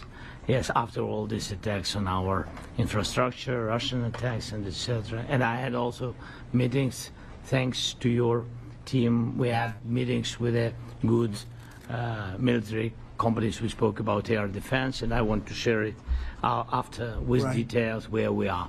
Thank you. Thank you so much. Thank you very much. Very good. And I think it looks beautiful in his jacket. Yeah? It's beautiful. I hope people notice. It's actually very stylish. I like it. Yeah, please, go ahead. Under the Biden administration, the White House was fearing of a possible escalation. They were not allowing the Ukrainians to strike into Russia, fearing of this escalation. Yeah. Would your administration allow Ukrainians to strike deep into Russia? We're going to be talking about that. That's something we'll be talking about. You're right. It's an escalation, but we'll be talking about that. Mr. President, will President Zelensky join you in Hungary to meet President Putin?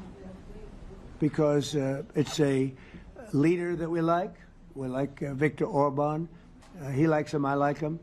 It's a country that's a safe country. That already is very telling. That Viktor Orban is liked by Trump, and that Trump likes Viktor Orban. That already is a very telling statement. And trust me when I say Viktor Orban is extremely happy about this summit. Viktor Orban is celebrating like never ever before, because from his perspective, all of his propaganda is paying off. He can paint the European Union and Ukraine, for that matter, as a bunch of fearmongers. He can paint Hungary as this lone island of quote unquote common sense, of peace, of wanting a real resolution to the war. And now I've even seen Orban tweet about it, saying that, look at me now, look now, look at what's actually, you know what? I'm just gonna brought up the tweet. I'm just gonna brought up the tweet by Viktor Orban, gloating over the entire situation. Where is it? I have it somewhere here. There you go.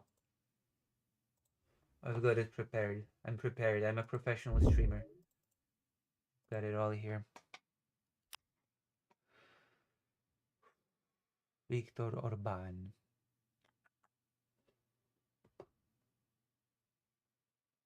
Budapest is the only suitable place in Europe for our USA-Russia peace summit. With long-standing pro-peace leadership and trusted partnerships, we provide a reliable, secure, and politically stable setting. There was no other option. Simply put, they can count on us. This is also a great victory for Viktor Orban domestically, because he can position himself as this sole defender of the Hungarian people against war, against the warmongering pressures of the European Union as well as Ukraine.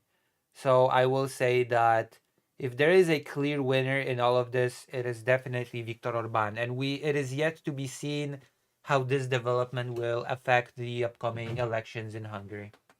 So as you can see, things are developing quite rapidly on the international stage. Very good job. He's been a very good leader in the sense of running his country.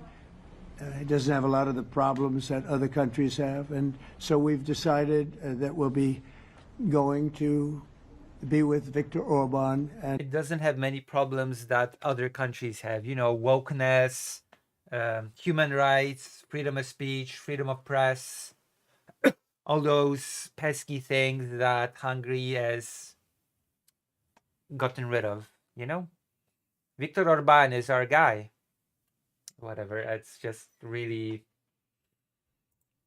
And I think he'll be a very good host. President Trump, President Trump, President Trump, right here. It's President Trump. Hungary, yeah. We're doing Hungary, yeah. With Putin. Trilateral meeting, or is it just you and Putin?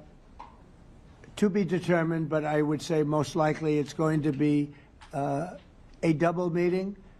It'll be a double meeting, but we will have the president, Zelensky, in touch. There's a lot of bad blood with the two presidents, and I'm not speaking out of turn when I say it. It's a very difficult situation. You know, we just settled the war, and after thousands of years, I guess. What?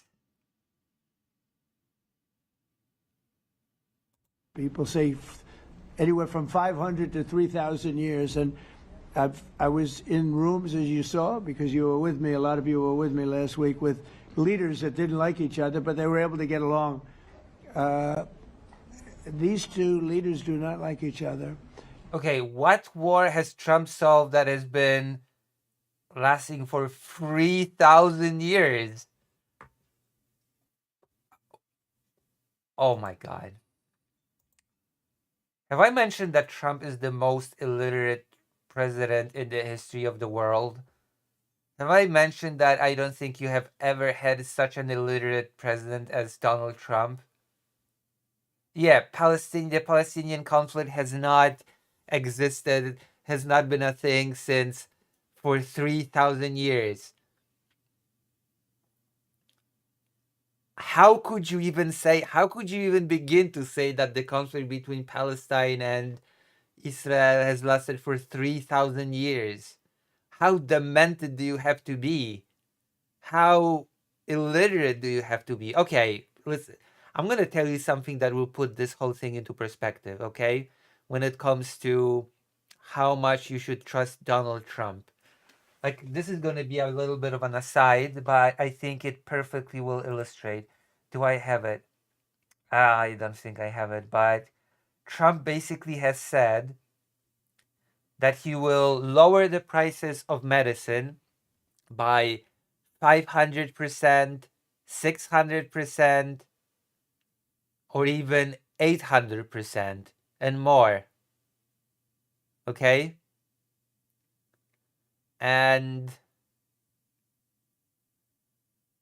you know what that means in practice, right?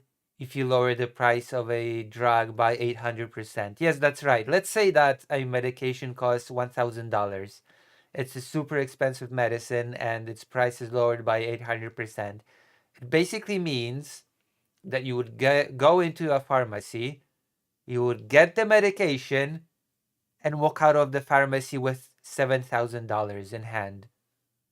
Trump is such an amazing president that he will give you the medicine for free and pay you for it. He will pay you to get your medicine at the pharmacy because he has lowered the price by 800%. So, you know what? Take this into consideration when he speaks about anything. When he speaks about ending wars that has been raging for 3,000 years. Oh my God.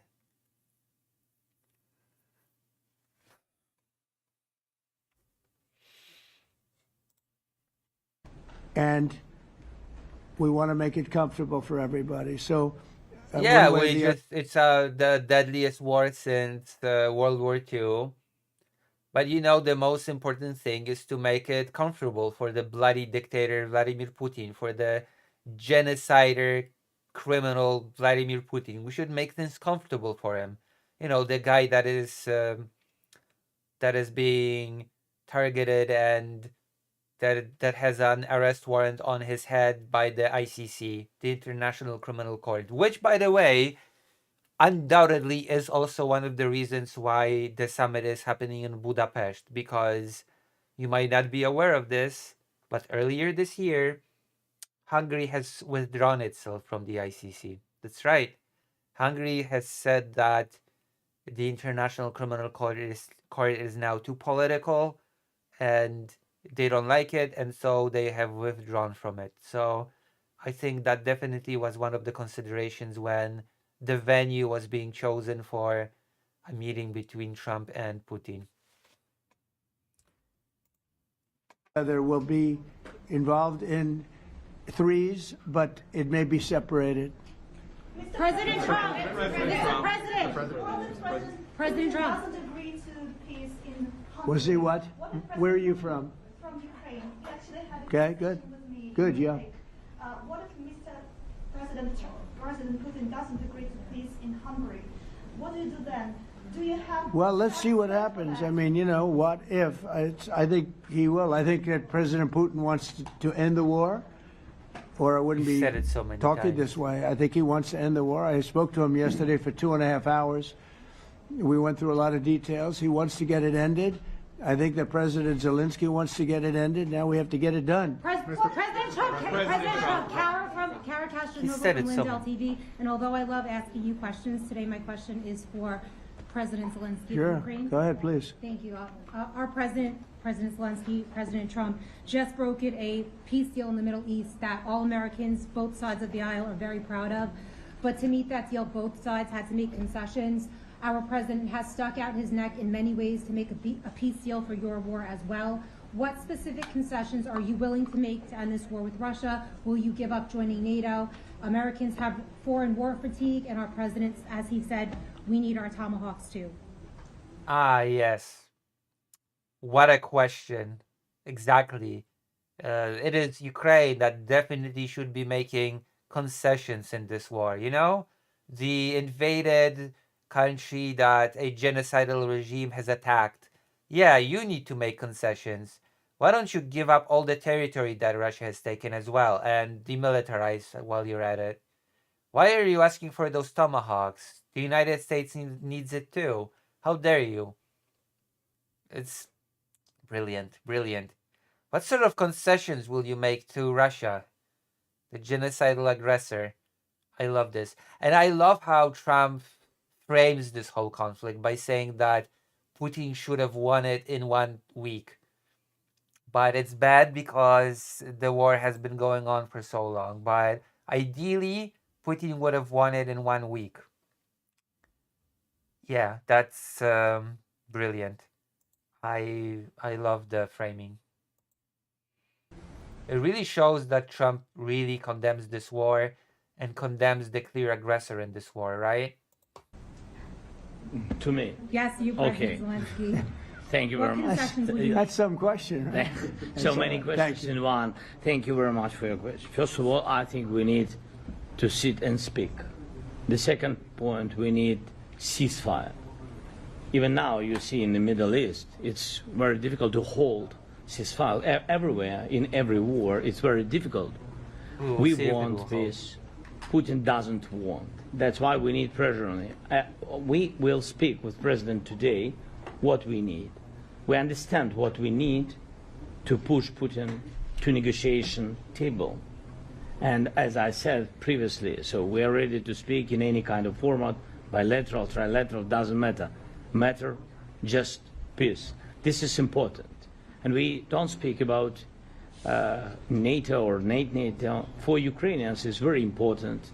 Of course, it's our decisions of allies to decide where we are. But are you willing to give up Yes, but the joining most important thing for people in Ukraine, which are under each day's attacks, to have really strong security guarantees. NATO is the best, but weapon is very important. Allies on our side is very important. And between us, for us, bilateral security guarantees between me and President Trump is very important. I don't know, we didn't speak with details about it, but this is the most important document because the United States is very strong. Sir, President Trump, you are the middleman right now, hoping to end this conflict. Who is doing a better job negotiating, President Zelensky or President Putin? I think they're both doing a great job in that sense. We have to get it done. We've got to take some of the hatred of each other. You know, they don't like each other. I say that in front of President Zelensky, but I say it in front of President Putin too. This is very insulting to say. This is like saying, oh, Hitler and the leader of Poland, they don't like each other. It's just, it's a mutual thing. It's not like one side is a clear aggressor, one side tries to genocide the other, one side kidnaps the children of the other. No, it's just, they mutually don't like each other, and it's like it's a mutually fueled conflict somehow. I hate this framing so much that is being pushed here. Tremendous bad blood. It's really is what is holding up, I think, a settlement. I think we're going to get it done, and no, we have to make it long-lasting, as I said in the Middle East, ending. everlasting, right? Everlasting. And the Middle East is a much more complicated situation. We had 59 countries involved, and every one of them agreed.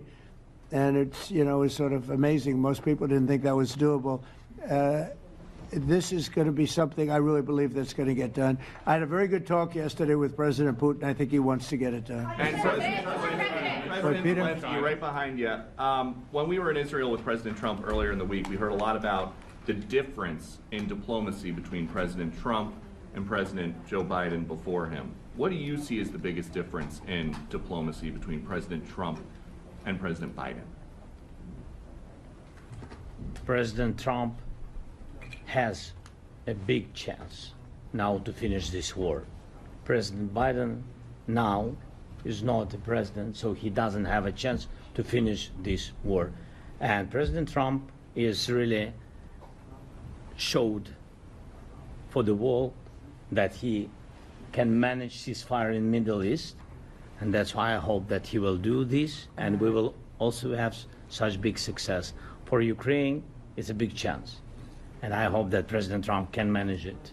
I would say the biggest difference is one is extremely competent and the other one is grossly incompetent. Mr. President. Sir, a few weeks ago in New York when you Yes, two met, Trump you is said really competent when it comes to managing negotiations, when it comes to the war in Ukraine. He's so competent. He has accomplished so much.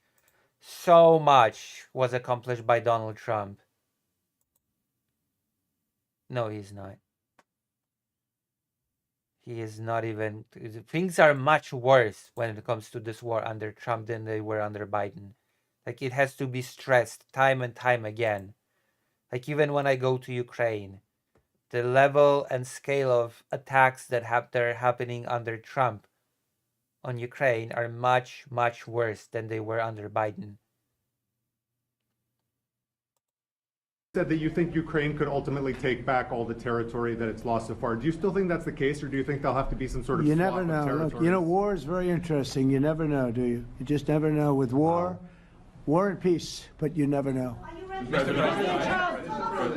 Please. I mean, that is true. One is competent and one isn't. Ukraine as an escalation. Yet it continues using similar cruise missiles like Caliber and Yeah. even. Who are you with? Who are you with? You, Ukraine? Yeah. But Russia continue even using the cruise missiles and also nuclear-capable ballistic missiles in Ukraine since 2022. So do you consider providing Ukraine with the Tomahawk or similar missiles as an opportunity to equalize the possibilities of Ukraine and Russia and push Moscow to the negotiation table? Sure. We're going to be talking about that. That's why we're here. Okay? Fair question. Exactly as he told you to say it. But we're going to be talking about it. Okay? Yeah, please. What is your message to India and Hungary, who is still refusing? You said India and Hungary? That's an interesting. And Hungary. India and Hungary. It's an interesting combination. Refuse to stop buying Russian oil. Well, India is not going to be buying Russian oil anymore. Yeah, India has denied making any commitments on that front. Just so you know, India has already came out and said that they have made no such commitments. So much for that. And Hungary is sort of stuck because they have one pipeline that's been there for years and years and years, and they're inland. They don't have sea. They don't have sea. And I spoke with. There you go. Trump protecting his good friend Viktor Orban. Very great leader of Hungary. Great and leader. They are, you know, it's very hard for them to get oil. I understand it. Hungary's in a very interesting position because they can't have ports. You know, they're surrounded by land. So we'll see what happens there. But India will not be buying oil from Russia. And they've already de-escalated and they've more or less stopped. They're pulling back. They bought about 38% of the oil, and they won't be doing it anymore. President Trump has been helping you in achieving peace in Ukraine. Who has? First Lady Melania Trump has been helping in returning abducted Ukrainian children from Russian captivity. President Zelensky, do you appreciate those efforts? How do you assess them? And did you ask her to step in and to help you? No, she wanted to do it. She just felt very strongly about the children. And she's done a really good job, I think, in amazing job. A small amount of children out of tens upon tens of thousands of unaccompanied children were rescued. And I'm not even going to talk about the hundreds of thousands of children that were kidnapped via forceful transfer with their families. And I'm not even going to mention that most of the children, quote unquote, that Melania, is it, managed to get back were 18 plus. So, I don't know. From my perspective, the main thing that the Trump's wife has been doing in all of this is actually whitewashing Putin's crimes when it comes to the kidnapping of children.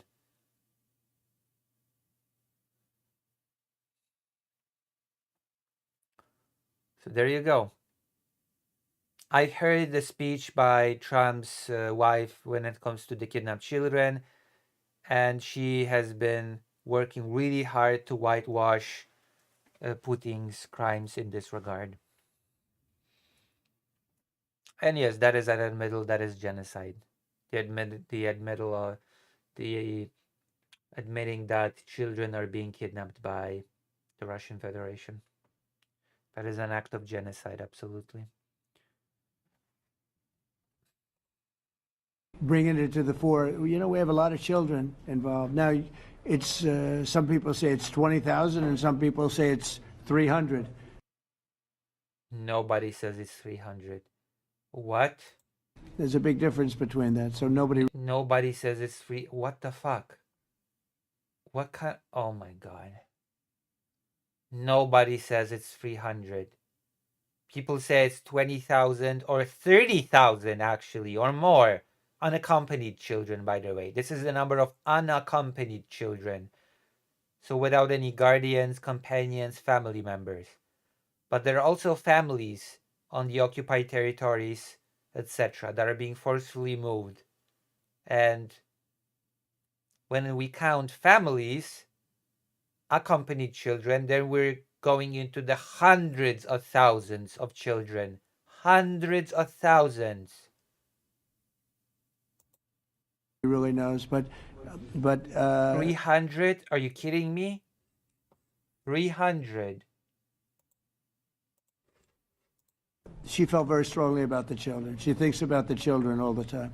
President Trump, if you So do you, apparently. okay tomahawks to Ukraine, what's going to happen if the United States is in a conflict and we need the tomahawks? We Well, have enough. that's a problem. We need tomahawks, and we need a lot of other things that we've been sending over the last 4 years to Ukraine. We've been, you know, we gave them a lot. Now we have a different situation. We send it to the European Union. They pay for it and all that, and they have plenty of money. But it's beyond the money. You know, we need tomahawks, and we need a lot of other weapons that we're sending to Ukraine. One of the reasons we want to get this war over is exactly. Anyway, the United States have been developing a new type of hypersonic missile. It is called the Dark Eagle. I'm not gonna talk about the details of that, but apparently it has the capability to overcome, or rather just overpower, even the most advanced of Russian anti-air systems. Exactly that. I've been looking into this Dark Eagle hypersonic missile. It's not easy for us to give. You're talking about massive numbers of very powerful weapons. So that's one of the things we'll be talking about. Hopefully they won't need it. Hopefully we'll be able to get the war over with without thinking about tomahawks. I think we're fairly close to that. Yeah, go ahead. President, Yeah, please. Just you to understand. So for today, of course, we want to finish this war, but the war is another technological war. You don't use just tomahawks. If you want to target a military goal, you need thousands of drones. It goes together with such missiles. Ukraine has such thousands of our production drones, but we don't have tomahawks. That's why we need tomahawks. But United States is a very strong production, and the United States has tomahawks and other missiles, very strong missiles, but they can have our thousands of drones. That's why where we can work together, where we can strengthen American production. And so just so that I understand, so you're suggesting kind of a trade. If President Trump okays Tomahawk missiles to help you launch Yes, it's into about Russia, military goals. then It's you only would about let- military goals. Right, but then you would authorize some kind of an exchange where Yes, of course. the U.S. gets Yes, we have Ukrainian- proposition. Yeah, we have big proposition President- with our drones. President Yeah. Trump, I don't mean to be brokering an arms deal here, but is that something that you would be interested in, Ukrainian drones? We are, yeah, we would. We have a lot of drones right now. We build our own drones, but we also buy drones from others, and they make a very good drone. I mean, drone warfare has really come to the fore over the last couple of years because of this war. I will say There's nothing like the jets. You know, we knocked out a lot of drones in Israel. We were knocking them out for Israel, and we were doing it with extremely fast and powerful jets, following the drones and knocking the hell out of them. So, you know, we know a lot about the drones, and we know a lot about the great jets, the great ones. The ones, well, and the B-52s, which were totally they were stealth. They were undetectable. So we have a lot of different weapons. And, you know, I have an obligation also, though, to make sure that we're completely stocked up as a country, because you never know what's going to happen in war and peace, right? You never know what's going to happen. So we're going to be talking about tomahawks, and would much rather have them not need tomahawks. Would Yeah, much he rather doesn't have want the to war give be them. over, He cannot to be stress this honest, enough. because, you know, we're in it to get the war over. We're selling a lot of different stress this enough. He types does not of want to give them. weapon, as you know, to the European Union. We're not in it for that. We're in it to get it over. We're losing thousands of people a week, thousands of people, Russian, Ukrainian, and mostly soldiers. I mean, mostly soldiers. But we're in it to see that end. And if we can end quickly, and I think we can. I mean, I had a very good talk yesterday. We're going to be talking about it. But I had a very productive talk yesterday with President Putin. We'll see what happens. But the war in the Middle East was far more complicated. We got that one done. And also, I contest that the war in the Middle East was far more complicated, okay? It was Israel having a crushing advantage over a mostly civilian population, which they have been terrorizing for a long, long time, starving them to death and genociding them, which the United States has a lot more leverage over Israel than over Russia. So I actually contest this claim that that conflict was far more complicated than this one for Trump to resolve. It actually feels the opposite. It actually feels like this conflict is a lot more complicated for Trump to resolve, because he just doesn't seem to be able to do it. He doesn't seem to be able to get any progress made on this. He doesn't seem to have any sort of negotiating power with Russia. So what are we even talking about? I think we have a good chance. I think President Zelensky wants it done, and I think President Putin wants it done. Now all they have to do is get along a little bit. Can you give us an update on the trade negotiations with China, or perhaps Secretary Best? Yeah, I will, and I'm going to let Scott do that. But I think we're doing very well. I think we're getting along with China. China would like to have something. As of this moment, we'll be meeting in a couple of weeks. We'll be meeting in South Korea. You think myself. Will go forward? I think so. It looks like it's going forward. I think so. They want to meet. We like to meet. I have a very good relationship with President Xi, and we're going to see what happens. But, you know, for years we were taken advantage of by China very badly. We were losing hundreds of billions of dollars a year to China. We really built their military, if you think about it. The kind of money that presidents allowed to be lost to China was just insane. And then when I came into office, as you know, I put very severe tariffs. So we took in hundreds of billions of dollars in my first term from China.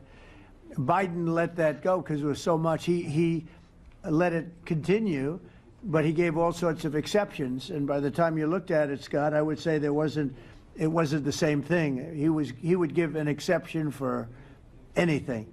If you got up and went out to dinner, he'd give you an exception. So it wasn't the same thing. But I put on very serious tariffs. So we took in hundreds of billions of dollars, and then I left office. The election was rigged. I left office, and that was the story. Now I come back, and we are in a very strong position because of tariffs. We're in a very powerful position because of the fact that we have tariffs. If we didn't have tariffs, we would be in a very weak position. The relationship between China and the United States is actually very tense right now because of the whole restriction of exporting of rare earth minerals by China that the U.S. needs. The relationship between China and the United States has deteriorated rapidly. So we would under be Trump. in a weakened state. But with tariffs, we've made hundreds of billions of dollars, not only from China, but from others. And China wants to talk, and we like talking to China. So we have a very good relationship. No, and that's we're going not to be true. meeting That is not true. in South Korea a couple of weeks. The And I just got relationship back is from a strained. long trip. I'm going on another long trip. And Scott, you want to say a few words on that, Right. please? Yes, sir. So the entire relationship stems from the great respect that the two leaders have for each other. China did a substantial, unprovoked escalation last week. We were unable to get in touch with them since then. It's There's been an escalation. IMF World Bank Week. They have had working level people here. There have been meetings. The Vice Premier, who's my counterpart, and I will be speaking this evening at around 8:30, 9 o'clock. And then he and I and a delegation will meet in Malaysia probably a week from tomorrow to prepare for the two presidents to meet. So again, I think that things have de-escalated. We hope that China will show the respect that we have shown them. And I am confident that President Trump, because of Empty slogans. his relationship with President Xi, will be able to get things back on a good course. Is the hope for that meeting with you and President Xi some kind of trade deal then, or Could be. more Look, I think small, we're in a very strong differential? position. I think we're in a very strong position. We're getting, as you know, as of November 1st, I could move it up if I wanted, a 100% tariff over and above what we get now. So that would make it about 157%. And China doesn't want that, and they want to talk, and we're talking. And I think we'll make a deal that will be good for both. I think we will do something. But you have to understand, we never got anything from China. It was a one-way street. For many years, for decades, it was a one-way street. For thousands of and years. they became rich. Trump has changed the situation between the United States and China. I feel like has been lasting for thousands of years. Finally somebody stepped in and protected U.S. interest after thousands of years of abuse. Thank God. Thank God for Trump. Because of the United States. And frankly, presidents that, let's be nice, they didn't know. They just didn't know. They didn't understand what was happening to them. But I understood it. I understood it long before I ran for politics. I used to watch in amazement at how stupid our country was, how stupid they were. And we're not stupid anymore. And that includes with the European Union. That includes with Japan and South Korea. All we want to do is be treated fairly. But the fairly is hundreds of billions and even trillions of dollars coming into the United States. And it's our national security is secure because of tariffs. If we didn't have tariffs, we would have no national security. So it's very important. Will you seek China's help in ending the war in Ukraine? Do you need them to put pressure on Russia? I'll be discussing that, but I'd love to see it ended before that. President I mean, I think we have a chance of ending the war quickly if flexibility. Translation: I don't want to put any pressure on Russia. I like Vladimir Putin. Vladimir Putin is my friend. I do, however, like putting pressure on Zelensky and Ukraine, interestingly enough. Shown on behalf, and again, we're not losing people. The United States is not, we're not losing people, we're not spending money, we're getting paid for the, ammunition and missiles and everything else that we're sending to the European Union, but to NATO. But it's very similar. If you look at the countries, I mean, it's very similar. And we just made a very fair trade deal with the European Union. And what we wanted, and we made a very good deal with NATO too. They pay for all of this. That's not what we're in this for. We're in it to save thousands of lives every week. Thousands and thousands of lives. That's why we're in it. And I think we have a very good chance of bringing this war to a conclusion. President, president, and your cabinet has done an honestly an excellent job. I think that a lot of people could agree to that. Thank you. I'm speaking as someone who lost my father in a war, so I know the human cost. What would your advice be to American leaders, to world leaders, to neocons, to TV hosts who often speak about conflict in abstract or strategic terms rather than the human cost and the human terms? Look, my only statement is we have to get together. It's a very small group of people. It's the president, and the president. Okay, 3 presidents. And I'm the mediator, President. And I'm mediating not an easy situation. It should be easy, but it's a lot easier when people understand each other, when they get together, and when they like each other. We don't necessarily have that situation as far as like is concerned.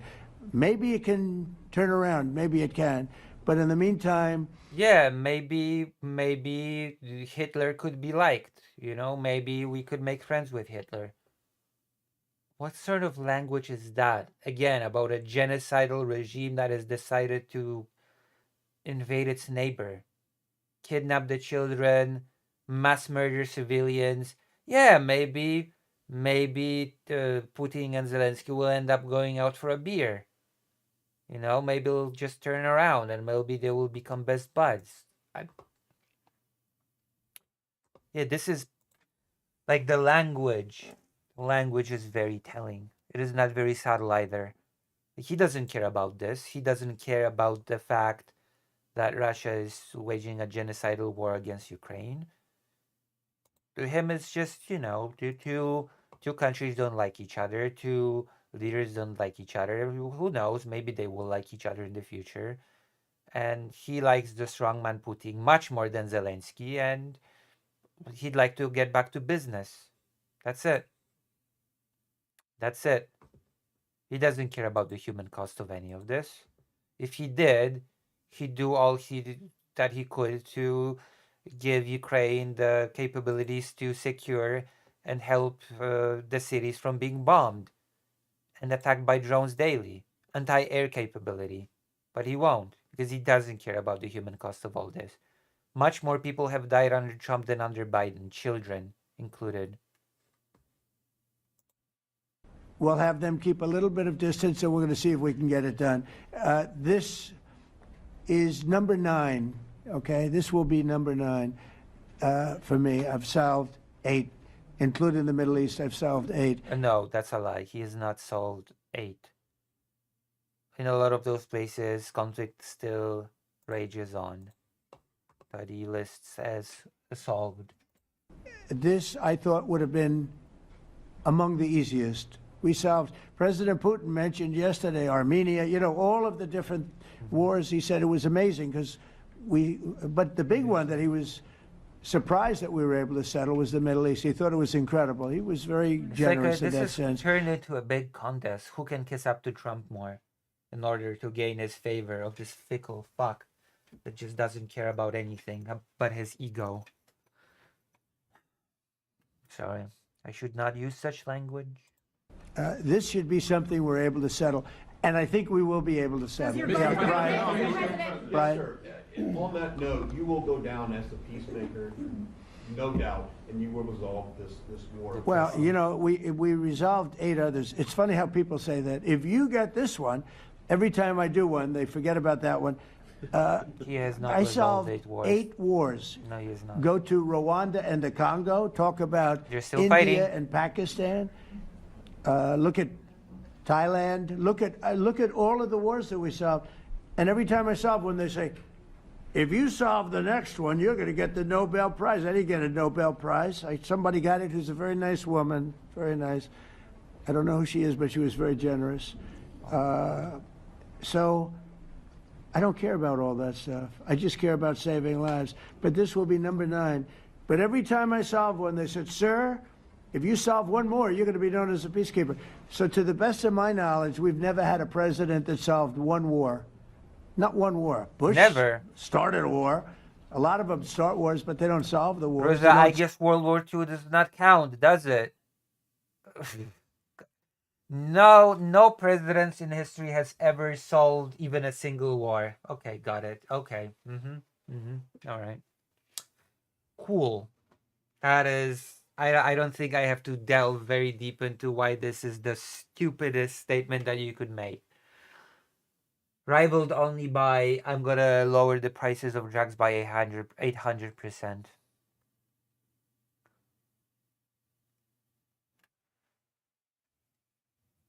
Because he has a huge ego. That's why. Trump has a gigantic ego. That's the only thing that he truly cares about. His ego. Settle them, and especially when they have nothing to do with us. I sell almost, I guess, just about all of these wars had nothing to do with us. Also, he but I has not saved solved them. tens of millions of lives. The Prime Minister of Pakistan said, I saved millions of lives in interceding on Pakistan, and you look at Pakistan and India as an example. That would have been a bad one, two nuclear nations, right? So I said, Yeah, both of these sides, they have said that Trump has not had a factor, that they denied Trump being a factor between India and Pakistan. That's just a thing that I should mention. Just as India has denied making any commitments to not buying Russian oil, by the way, just so you know. say this, this is pretty much the last one, although I do understand that Pakistan attacked, or there is an attack going on with Afghanistan. That's an easy one for me to solve if I have to solve it. In the meantime, I have to run the USA, but I love solving wars. You know why? I like stopping people from being killed, and I've saved millions and millions of lives, and I think we're going to have success with this war. I really don't want to go through the list again and explain why he has not solved those conflicts and why some of these conflicts are still actually continuing. I really don't want to. Just trust me when I say he has not. Trust me when I say some of these conflicts are still going on. Wait, please. This, President Zelensky, this is your third time over here. Oh. And by the way, you look excellent. Thank you, sir. Thank you. For you, by the way. This is your third time here. How different sitting across from the president is this time versus the two previous times here at the White House, and how confident are you hearing the success rate of solving these prior wars that he can get this war solved? First of all, about suit. The same suit because the same president. It's very simple. The next president will have another suit. Yes, about our relations with President Trump, I think we have important dialogues, and I think we begin to understand each other. Yes, and I know that President is briefed very well about situation in the battlefield, and he knows a lot what's going on the battlefield in Ukraine, and I think it really helps. When you know a lot of things, a lot of details about one or another war, it helps. Yeah, Trump does not know a lot of details. He has minus knowledge about Ukraine. But we are still in war, and I hope negative knowledge we about can Ukraine. manage it. I think it's that there are some important. countries that are not meeting their commitment. You pointed out Spain. They said that it's impossible. No, Spain has not come through. No, Spain has not been loyal to NATO. Spain has been, they're the only one. Everyone went up to, as you know, I mean, you were at 2% and they all went up to 5%, but Spain disagreed with that. I think Spain should be reprimanded for that. I think it's very bad that they did that, but that's up to them. That's up to NATO and Spain. Your options, they cannot be expelled from NATO. Can they or not? They cannot, according to the treaty, but they also claim that they are protected by the European Union umbrella for trade. Well, the other people, many of the other countries are in the European Union too. They're not complaining, right? President, I can tell you that Putin is serious. That's of interest. Mr. They're protected by Yeah, please go ahead. Thank you, Mr. President. Do you think you can carry the momentum from the Middle East deal over to this deal? And I if do. so, how does that move the needle? Yeah, I do. I think we carry a lot of momentum, a lot of credibility. Getting Middle East done was very important. Nobody thought it could be done. That was one nobody thought could be done, and we got it done. And a lot of that Also, was it's just a ceasefire. It's not done yet. Just so you know, a ceasefire is not an end to a war. No, don't count your chickens before they hatch. Just don't. It's not a good idea, ever. was the big hit that we put on Iran with respect to the nuclear. They took that was an unbelievable military maneuver, the B-2s, and many other planes involved, by the way, but the B-2s. Yeah, I think nobody expected that to happen, and you know we had 59 countries involved, and these were countries very diverse. You had Arab, Muslim, Jewish. You had every kind of. You had every country, Christian. You had every country and many countries involved, and we got that done. And we got it done pretty swiftly after we set the table properly. We had to set the table properly. This should be one that we get done, and I think the table is set properly here now. Is it? And it'll be a great honor. It'll be a great honor to get it done. And the Ukrainian people are great, and the Russian people are great. And obviously they have much in common, as we understand. They have a lot in common. So it'll be a great honor to get it done. Now the audio On Venezuela, there are survivors from your latest boat strike. What happens to those survivors? Well, I'll ask Marco to discuss that possibly. Yeah, it's well known there's an ongoing narco-terrorist operation the United States has been conducting.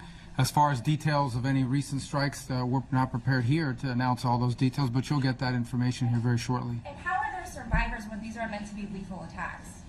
Yeah, again, I mean, we're undertaking these operations against narco-terrorists. That's what these are. These are terrorists. Let's be clear. And but as far as the details of any recent operations, when we are prepared to announce those, we will, as the president has consistently done. So you may get something on that later today. Let me ask you, that was in a submarine, right? We attacked a submarine, and that was a drug-carrying submarine built specifically for the transportation of massive amounts of drugs. Just so you understand, this was not an innocent group of people. I don't know too many people that have submarines, and that was an attack on a drug-carrying, loaded-up submarine. Yeah.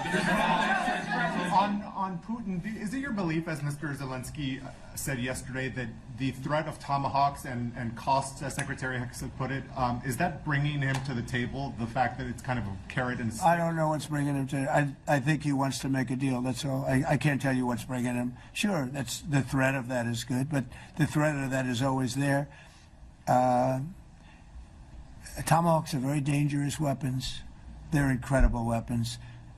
If you like warfare, it's one of the most accurate.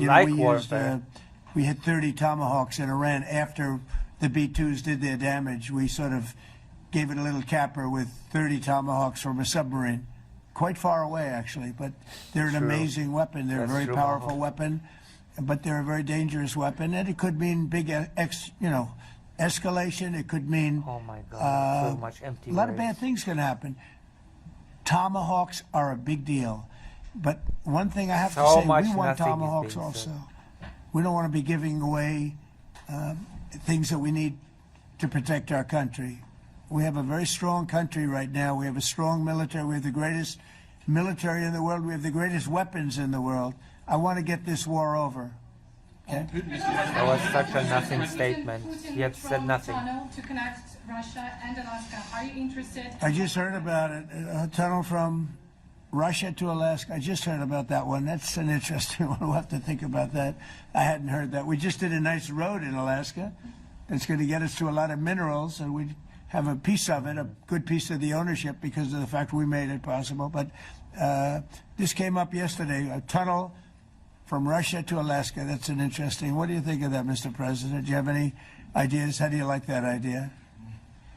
I'm not happy with this. I don't think you're going to like it. I don't think he liked it. I don't think he liked it. President Trump, do you think that Putin is your gut instinct? Well, we had a senator that wanted, remember, from Hawaii, she wanted a tunnel from the mainland to Hawaii. And she said, well, we can't do that, so we're going to build a railroad to Hawaii. Do you remember? She's a current sitting senator, a Democrat.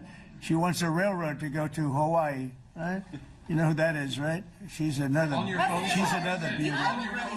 Trump, your gut instinct. Yeah, please. On your meeting with Putin, aren't you concerned that maybe the Russian president is trying to buy himself more time? Yeah, I am, but, I've been played all my life by the best. Yeah, I am, but I don't care. Also, I've been played my whole life? Is that a thing that you should be saying? Are we doing peace yet? Oh yeah, of course, Vladimir. Yes. We're very close, as always. Of them. And I came out really well. So it's possible, yeah. A little yeah, time. you really came out well when you say that you've been played your whole what the he I must have misheard it. He did not just say I've been played my whole life. He did not just fucking say that. Out. I've been played all my life. I've been played all my life.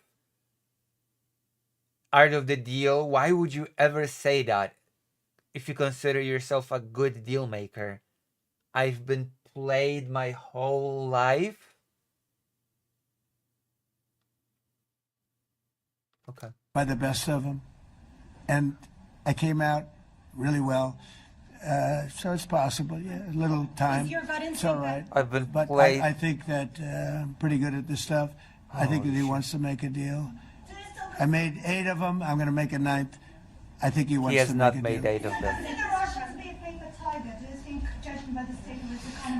Well, I think that he should have won the war in a week. Yeah, I do think. And if we didn't give the anti-tank missiles, as you know, the javelins they call them. Oh my god. I heard this. I heard this in the form of a clip. Holy moly. I saw this. He's about to say that javelins, if it weren't for the javelins, the war would have been over in a week. Because, you know, weather and javelins saved Ukraine in the first weeks of the war, which is such a completely nonsensical statement. Yeah, Trump knows all the details about this conflict. Trump has all the insider knowledge. Trump is such a genius. He knows everything. Listen to this. Listen to what you're about to hear. They got stuck in the mud. They would have been in Kiev very quickly. They were heading to Kiev. So, you know, in war, you have a lot of luck, too. You know, people, weather has won war, and the cold and the heat and all things take place in war. But that was a very interesting moment when the tanks started rolling and some brilliant general said, let's go through the mud instead of going down the highway, right? So they got a little bit lucky. But you know where they really got lucky? I gave javelins. Yeah, That javelins solved the first weeks of the conflict. Given by Barack Hussein Obama. He gave them sheets. You know, there's a statement. Obama gave them sheets and I gave them the javelins. And the javelins are a devastating weapon. And that wasn't given by Obama. That was given by Trump, because at the time it was Obama. Oh my God. That was given by me. So it was like one of those things. And you had hundreds of them. They're a devastating weapon. We have a lot of devastating weapons. I'd rather not use them. But that was a big moment. You know, when the tanks got stuck, they got stuck. And call it luck or call it talent. I'm not sure what you'd call it, but it was a big moment in time. Do you think Democrats will give you credit? Do you think Democrats will give you credit when you finally end this war, like they did with the war in the Middle East? And I think right now the Democrats are really damaged, mentally damaged. They want to take 1.5 trillion with a T, $1 trillion and give it to people that invaded our country. They came into our country illegally from prisons, from mental institutions, gang members. They want to give them health care and take it away from our citizens. They want to transition them. $1.5 trillion. They want to destroy. They want to destroy our health care system. We're not going to let that happen. Do you authorize CIA operations in Venezuela? Also, that I is, wouldn't say that. that is but absolutely not what's happening. Okay, I guess I'll give a TLDR. The TLDR is there's this argument about people being treated when they have an accident. The hospital has to treat people. They cannot allow people to just die. They have to be taken to the ER, and they have to be given emergency treatment. And this whole argument is about the emergency treatment to undocumented immigrants and who should shoulder the cost, the federal government or the hospital. And the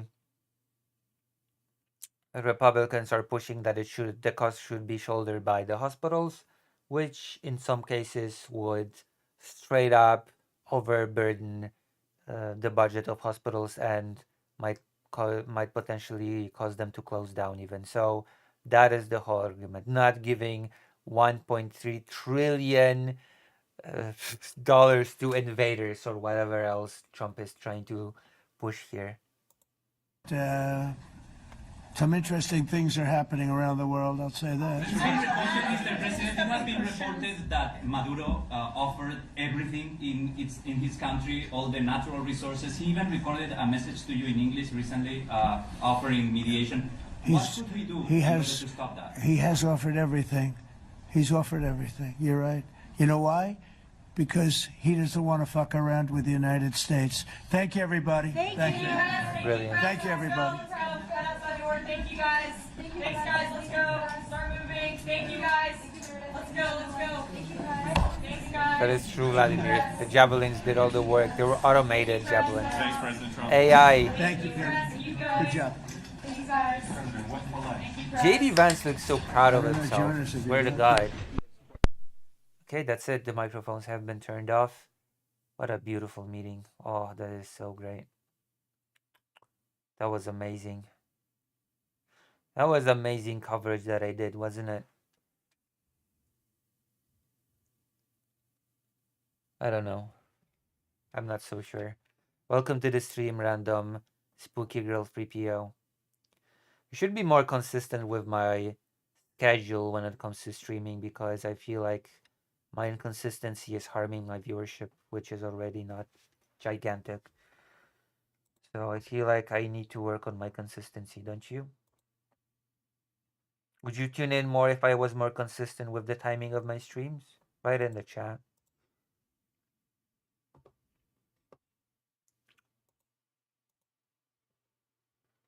Also,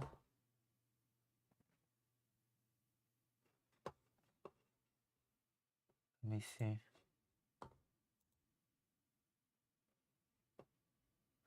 There's also a small thing post this meeting, so I'm gonna be right back. I'm gonna go to the toilet and I'm gonna be back. I'm inconsistent in when I'll show up generally. Well, you know. Consider recommending me to your friends, family, colleagues, and everybody else in your life. Because I am a true commentating streamer. I'll be right back.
I'm back.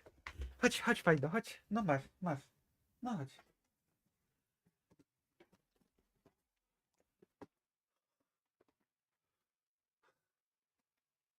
Nice, huh? You seen him rap?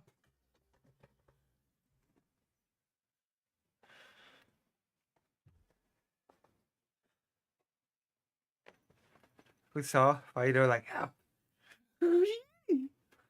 Bushu.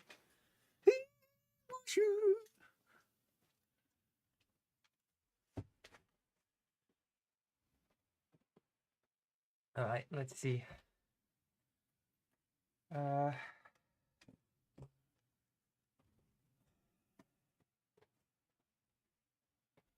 We might as well watch this.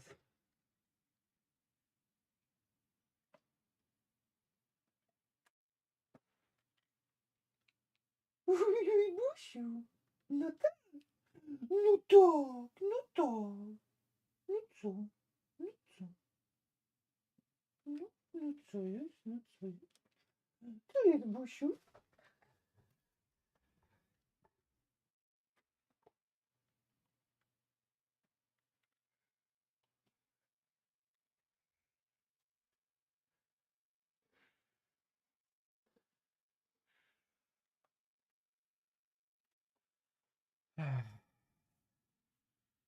Usyk Fury.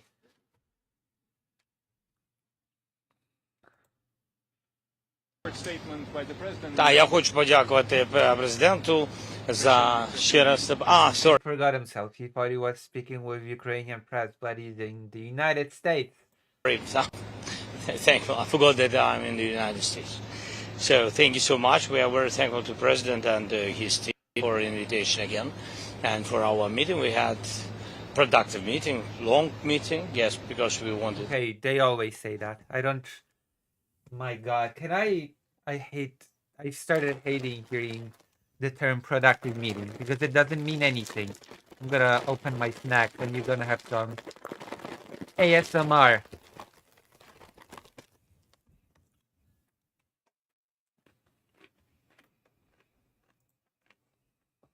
We have a wide plan of topics and questions, and so in any way, thank you so much. Thanks to United States team. We spoke about air defense. It's important for us, even now when we speak with you, yes, a lot of drones. This is exactly why Trump does not care about the human cost, because he does not help with the anti-air that would provide security for Ukrainian cities. That is a prime example as to why I claim that Trump just does not give a damn about the human life cost.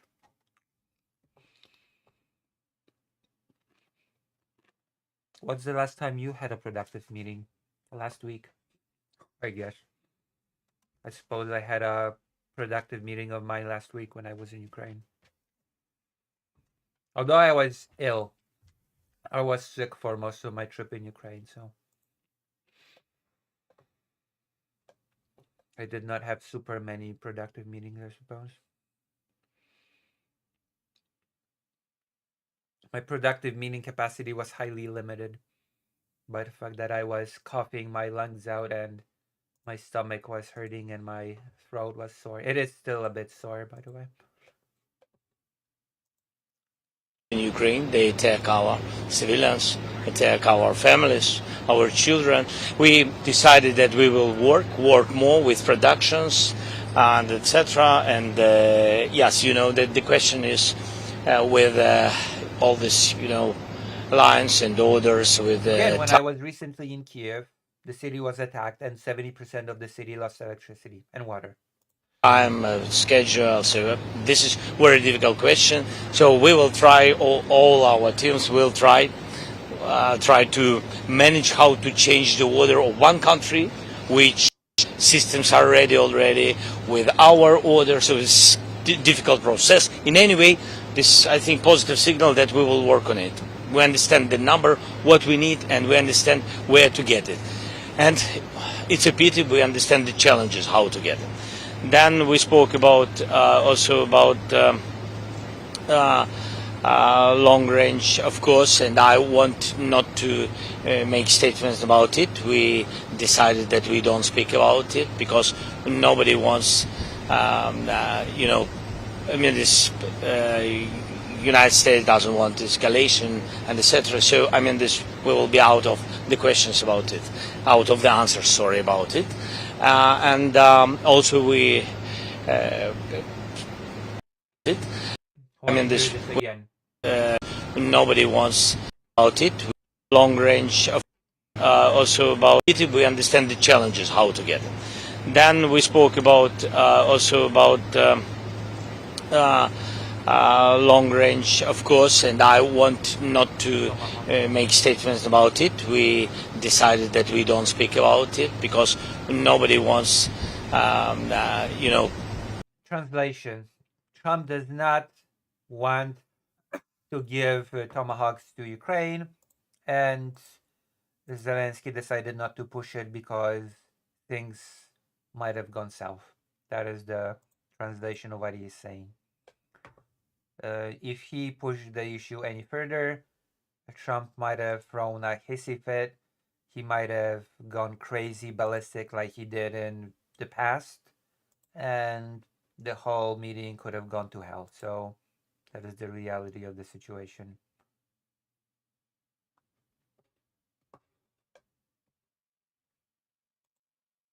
This United States doesn't want escalation and etc. So this we will be out of the questions about it, out of the answers. Sorry about it, and also we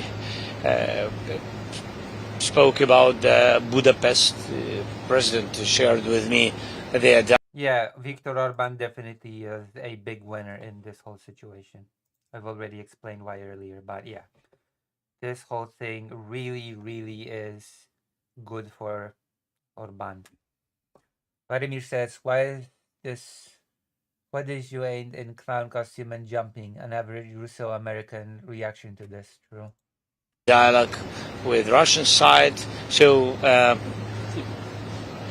we understand for us all the signals from Russians. They are not new, but we count on President, on his pressure on Putin to stop this war. Well, you're going to be disappointed because there is never going to be a situation in which Trump will decide to put any pressure on Russia. He wants to avoid it at all costs. He wants to avoid pressuring Russia at all costs. He will do whatever he can to avoid pressuring Russia. And that is a fact. That is an undeniable fact that Trump will do whatever he can to avoid pressuring Russia in any way. Mr. President, please. President Trump now has at 4 different occasions set deadlines for Putin to enter into either a ceasefire or agree to meet with you, and Putin has not met those deadlines. Do you still trust that President Trump is serious about taking action against Russia? We trust United. Yeah, of course, he has to say that he trusts Trump to be serious in taking. Why is this a trap question? If he said no, then he just opened himself to Trump retaliation. Of course, he has to say that. Of course, I trust Trump that he will do everything he can and that he will pressure Russia and that he will end this war. Well, of course, he will say that. It would be suicide to say anything else.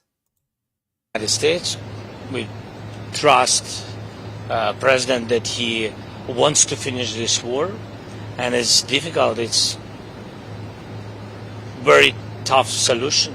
It's understandable why, and for us it's essential, our land and our country, because it's a part of our independence, not just it's just interests or this is very important. It's about our sovereignty. So we think that it was also difficult to manage in the situation in the Middle East, and if President was successful in it. I hope that he will manage this situation. We're not analogous. Будь ласка. I don't like the comparison. These are not analogous situations in the slightest. Будь ласка, будь ласка. 1+1, and please don't forget to introduce yourself. Mr. President, can you confirm that you just completed a phone call with Syrian leaders? Where Yeah. is this call and topic you Yeah. discussed? I'm so sorry that I'm late. You waited, sorry, and we had just after meeting with President and his team, we had now conversation with our strategic partners. I had phone calls, common phone call with our group, the main leaders of Coalition of the Willing. It was both presidents, Ursula von der Leyen and Antonio Costa of EU and Commission, and then it was President of Finland, Alex Stubb. It was Prime Minister of Norway, Jonas, and it was also Prime Minister of United Kingdom, Keir Starmer. Thanks to Giorgia Meloni, she participated. Thanks to her, and also it was the Secretary of NATO, Mark, and I think that also Prime Minister of Poland. Yes, not to forget everybody.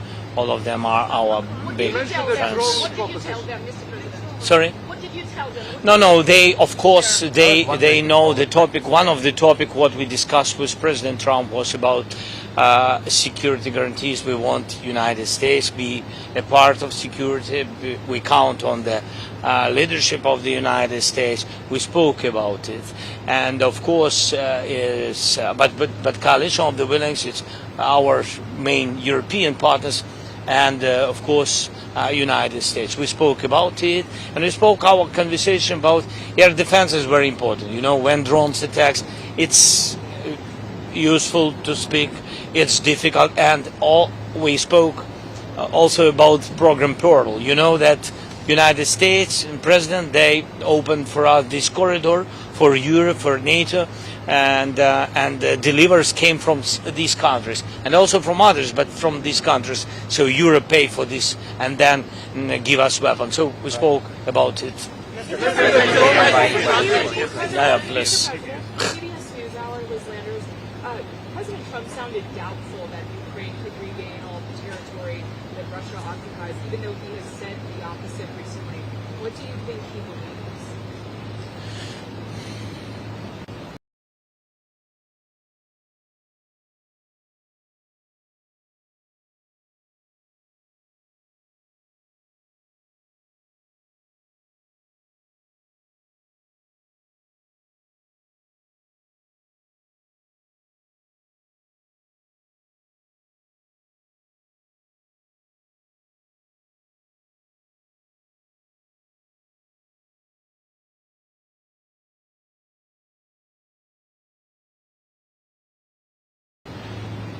Of course, the question of territory is a very sensitive question, very sensitive and the most difficult, really, question.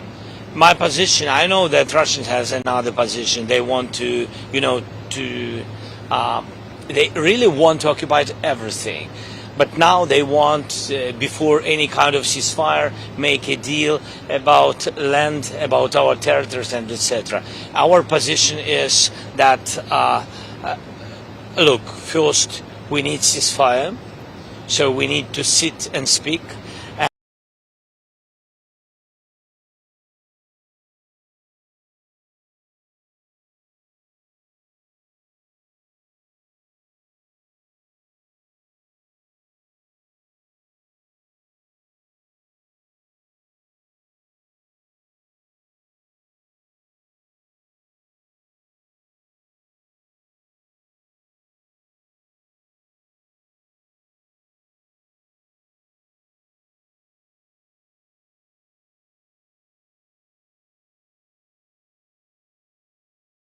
And to understand where we are, and I think this is the most important first step. That is where we are. I think that the President understands that the most difficult questions will be in any kind of negotiations, in any format of negotiations, will be the territory of, it's a pity, but the territory of Ukraine. So, but...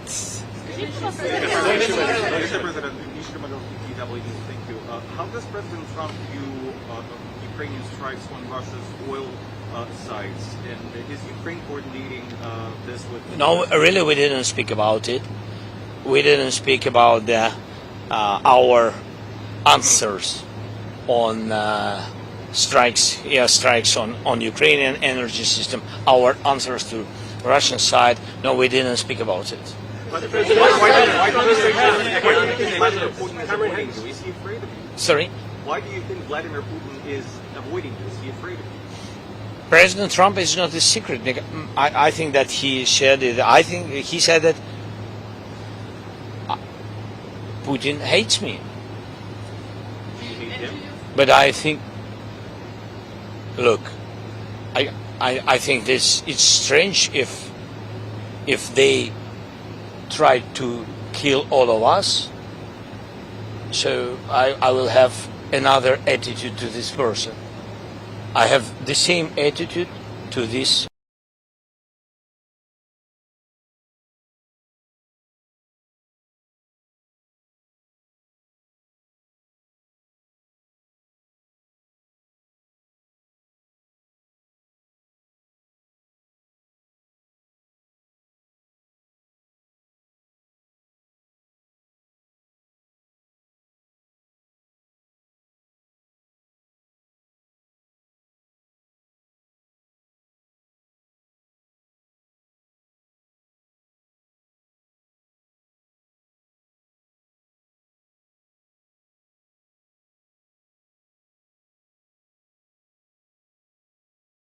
Man. Sorry? Над цим? Ну, це не про почуття, до речі. Це не про почуття. Для мене і для кожного українця вони на нас напали, і тому це для нас ворог. Вони не хочуть зупинятися, це ворог.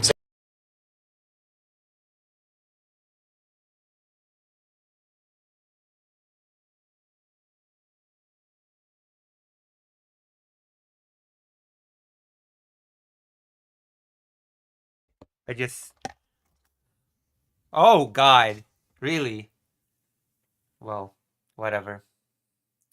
I've been commenting. I've been giving brilliant commentary. And I've been muted. I've been giving such great commentary. I said that it's very understandable what Zelensky is saying. That he just said in Ukrainian that from their perspective, they're the aggressor. They've attacked them. They're not just going to change their attitude towards Russia just because, I don't know, what is supposed to happen for Vladimir Putin to suddenly become friends with Ukraine and vice versa. It's like saying, hey, maybe potentially people could just become friends with Hitler. Just become friends with Hitler. Maybe things could turn around.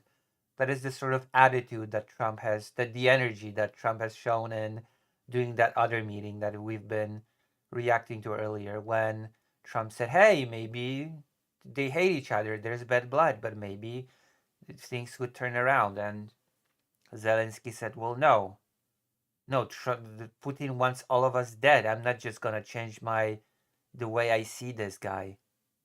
No, that's not happening. It's not going to just turn around. And he basically said as much in Ukrainian. They're the aggressors, they're our enemy. Це навіть не про те, що хтось когось ненавидить. Хоча, безумовно, ми ненавидимо ворога. Безумовно.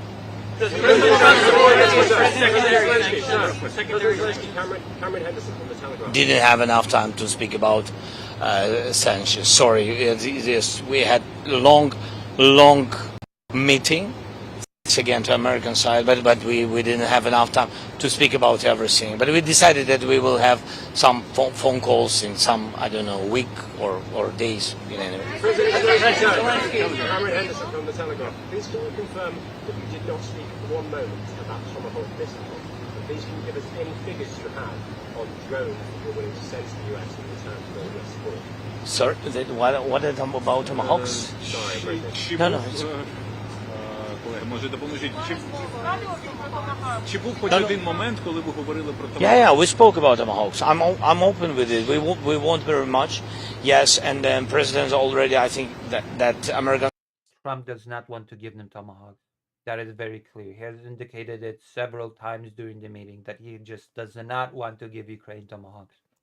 I said that, look, we have to understand because we don't have, I mean, we need them. And this is the position of American side for today. But nobody, I mean, nobody canceled this dialogue, this topic. Yes. So we just, we have to work on it more. Was there any specific number? Yeah, Trump will just keep it in an endless limbo and will never deliver the missiles. Yeah, he'll just endlessly keep talking about it. The thing is that he'll just never deliver them.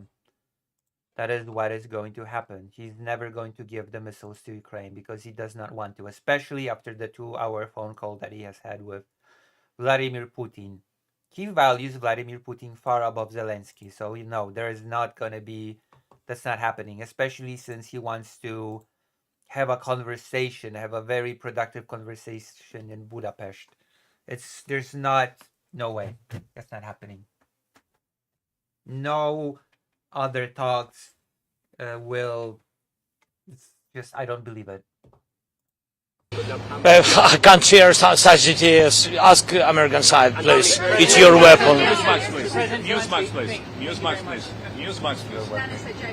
Mr. President, in your conversations with the White House, is White House offering you any concessions, any territorial concessions? Nope, I don't think so. I don't think the White House has promised Zelensky anything, actually. We understand Russian proposition, and this you remember this swaps of territories and etc. I'm not sure that Russia changed their position. Nope. I'm not sure because we didn't have any kind of meetings to understand positions of both sides. So nobody can finish this without Ukraine. That's why this is a sensitive issue, as I said, about territories. You will see it will be a very difficult moment in these negotiations, but I'm sure that we will have negotiations. I'm sure we will have negotiations. The question isn't having negotiations. The question is, will those negotiations lead to anything? And that is a whole other matter, isn't it? Just having negotiations is meaningless. There's been countless upon countless of negotiation rounds with Russia. And they've just they've not amounted to anything. Будь ласка. Будь ласка. У нас же і без томагавків достатньо американської далекобійної зброї, яка могла б у відповідь наносити удари і захищати населення людей. Те, про що говорять і пишуть дуже багато в Вашингтоні, що начебто є проблеми з дозволами, є проблеми з використанням. Чи дійсно це так? Чи ви порушуєте це питання? І наскільки для України зараз важливо добитися, домогтися того, щоб хоча б цю заборону зняли, якщо вона є? Дивіться, Україна, в принципі, за ці роки стала достатньо сильною, так, але ми не можемо сьогодні боротись своїми системами ППО проти, наприклад, проти балістичних ракет. І так само на такі удари балістичними ракетами, яких просто наша енергетика не витримує. Нам дуже складно, безумовно, дуже складно. На це потрібен pressure, так, тиск. Дуже потрібен тиск. Я вважаю, що пакет відповідної зброї – це такий тиск. Ми про це говорили ще півроку назад, і ще до президента Трампа, до речі. Ми про це говорили. I think he said that Ukraine might not handle the production. Для того, щоб деякі проводити операції суто по військових цілях, вам потрібна сукупність факторів. Передусім, це використання разом і дронів, і деяких інших видів зброї. І нам дечого не вистачає. Хоча drone capacity that they have combined with other forms of weapons, which makes sense. свої інструменти з'являються, і їх немало, але ми розуміємо час. Час грає точно не на користь людей, бо це час війни. Дякую. Sky News, please, and then ABC. Sky News. They will work, our teams, on drones. They will work. I don't want to go to further, but even before my meeting, my team been here some days in Washington, and they work with the United States. So we are open for these propositions, and the teams, they really work, and I think that United States will have some of types of drones. Ольга, будь ласка. Mr. President. Sky News. Yes, Mr. President. Yeah. Sky News. Did you telephone European leaders for support because you believe President Trump is being played by President Putin, being tricked by him? In any way, these leaders, and really Europe, big supporter of Ukraine, and European leaders, I didn't call them to have this support. I know we have this support. It's our way of our strategic partnership. When we call each other, we have a lot of phone calls and messaging. We live in this, really. God, I wish some of it translated to real support. I wish.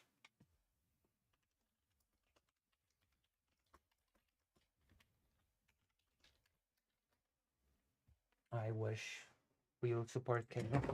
Yes. But I just wanted to tell you that I knew before my meeting with President Trump that I will have connection with partners. But do you think that support is more vital now that President Trump is planning a second summit with President Putin? Yes, do you feel the support of European leaders is more important now that there's going No, everything is important. Look, we are in the war. No. United States support is very important. President Trump's support is important. European leaders, so we don't want to divide it. You know, a lot of circumstances and a lot of people want to divide, and we are not on this side. We are on the side to have unity between Europe and the United States. It's important, vital for us. Okay, ABC, please. ABC, please. Thank you, Mr. President. Mary Bruce with ABC News. Mr. President, thank you. What do you think Vladimir Putin wants to get out of this upcoming meeting with the president? Does he want a deal like Trump says? I don't know. Or is he just buying time? And do you think that Putin convinced Trump not to give you the tomahawks that you're seeking? I think that Russians afraid about tomahawks, really afraid, because it's a strong weapon, and they know what we have, what kind of weapon we have, our production, and they understand that combination with tomahawks, because we speak about it. We don't speak about tomahawks like tomahawks. We need combination, and that's why they're afraid of this combination. They understand what we can do.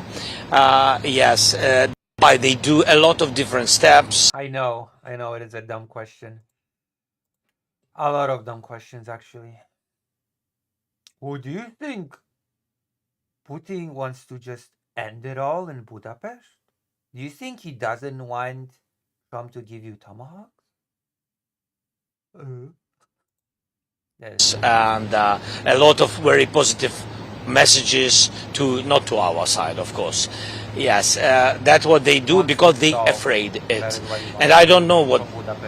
And you asked about. Today, are you more or less optimistic that you are going to get those tomahawks? I'm realistic. That's not a yes.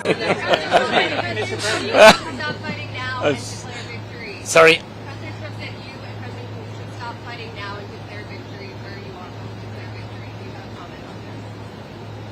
He just What do you say? What did you? Can you say again, please?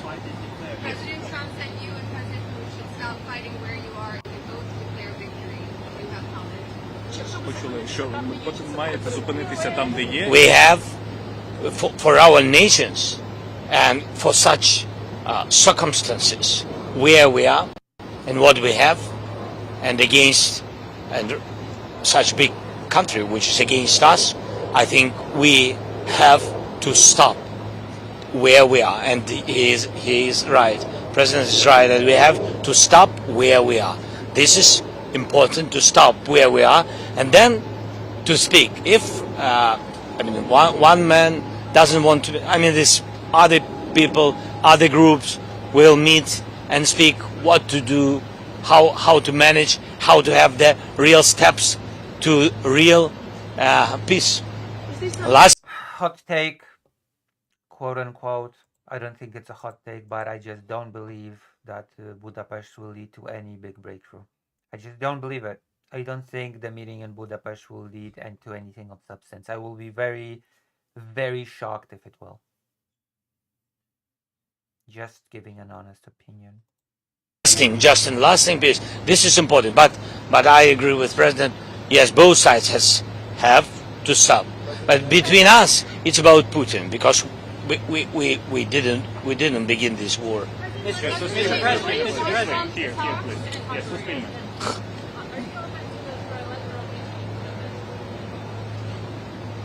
I'm open, as I said, to bilateral, to trilateral, and I don't know if we have some other formats. I'm open for any kind of formats which can bring us closer to peace. Tak, ostatnie. Okay, also last question. Sorry, we have to wrap it up. Yeah, here, please. You said you discussed security guarantees, Mr. President. You said you discussed security guarantees. It's many weeks now after the Alaska summit when the European leaders came here and the security guarantees for the European force were discussed, but we still don't have any clarity about an American security guarantee. Do you have any more detail on what the Americans will guarantee? That's good that we discuss security guarantees and that United States is not against this topic, and the European part is almost ready. It's almost on the paper. It's really ready. What delivers can be from Europeans. We discussed it from the point that we need United States security guarantees. We need United States because only United States now speak with Russia. Only President Trump, he has dialogue with Russia. And this is very which leads to nowhere, by the way. So far, Trump's dialogue with Putin has led to nowhere. I hate to be this bitter person. Important. We need strong security guarantees because I'm afraid, and I think that our nation is afraid, that if we will have ceasefire, we need security guarantees from the United States that Putin will not come again with aggression. That's why we need it. I think that President understands it. Thank you so much. I'm sorry. Thank you so much. Thank you so much. Mr. President, did President Trump invite you? Bye-bye. Thank you. That's it. That's it. We've watched it. How did you think? What's this?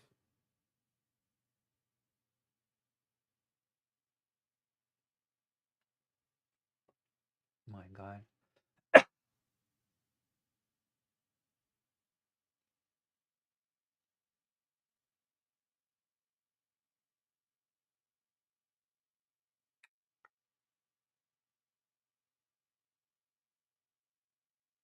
What's this? Oh.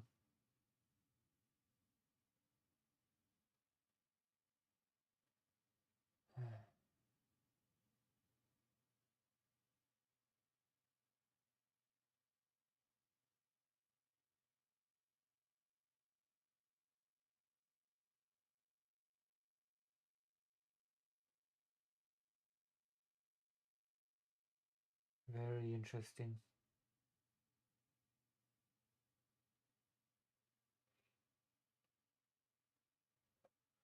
There was one other topic that I wanted to really touch upon today, and that is Nord Stream 2.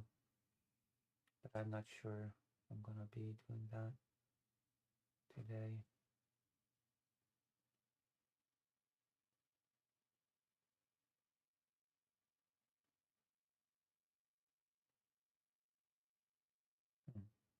Interesting material front right.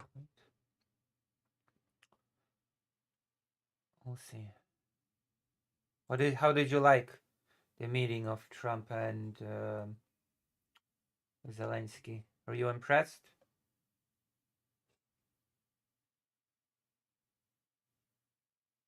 Are you impressed with this?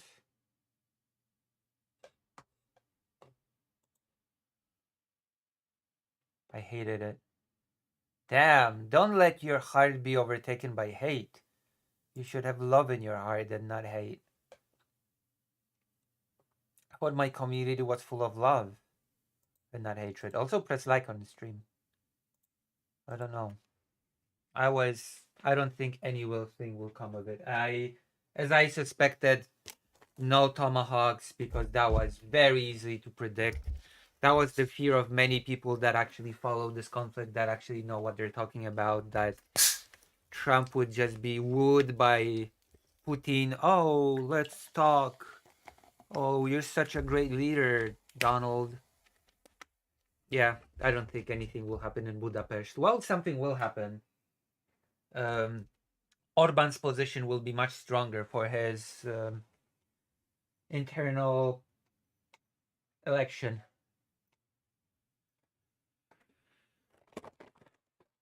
So I'm probably going to be covering it from Ukraine with a new microphone. Isn't that exciting?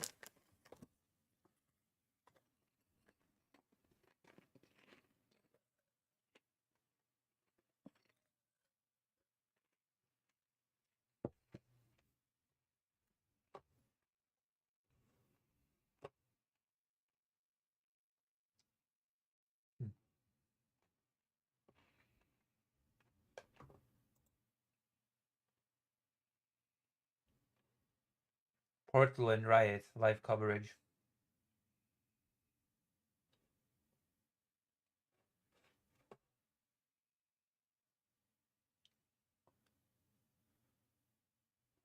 Healthcare showdown. God, this shutdown is just ridiculous. The longest shutdown ever.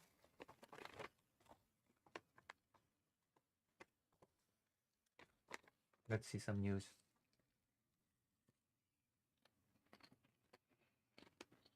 Yeah.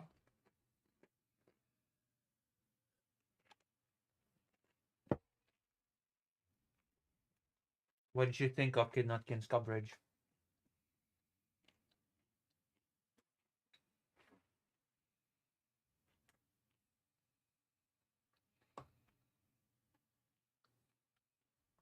That failed. Oh, some good news. Okay, I'm gonna share some good news. Well, good news and bad news, because Poland is apparently working on civil unions, which is good on paper, but apparently the bill is so horribly drafted that it wants to appease both the LGBT community, I guess, and hardcore conservatives. How do you propose a bill on a civil union between homosexuals that will please both the LGBT community and the hardcore conservatives? I have no idea. And that is why nobody is happy with this bill. Nobody is happy with it. That is apparently what's happening.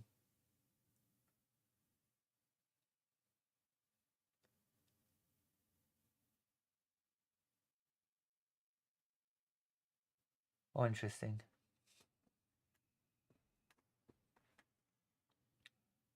Declare everyone gay. Let us see what's happening with this, because that is actually very interesting to me. More than a year after the Polish government announced a bill on civil partnerships, the topic has taken a new turn. This law is meant to make things easier for people. Everyday life, the sharing of information, property matters and tax matters. It is an innovative approach, a progressive approach. There have been more liberal, more radical and more traditional attempts before. None of them succeeded. Instead of a bill on civil partnerships, a new piece of legislation has been announced regulating and protecting cohabitating couples, including same-sex couples.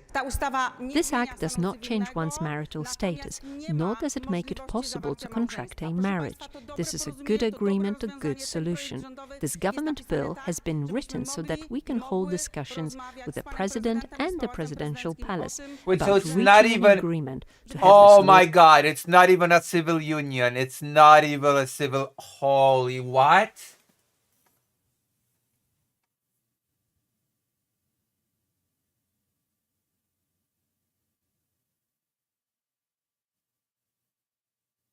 Holy fuck. What? What fuck is it then? I had no clue. I told you nobody was happy with this. I told you. Wait, hold on.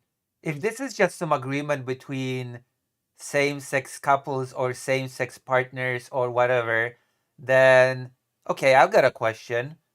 What if a person has more than one sexual partner? Can they have this agreement with several people? It's not a traditional marriage, right?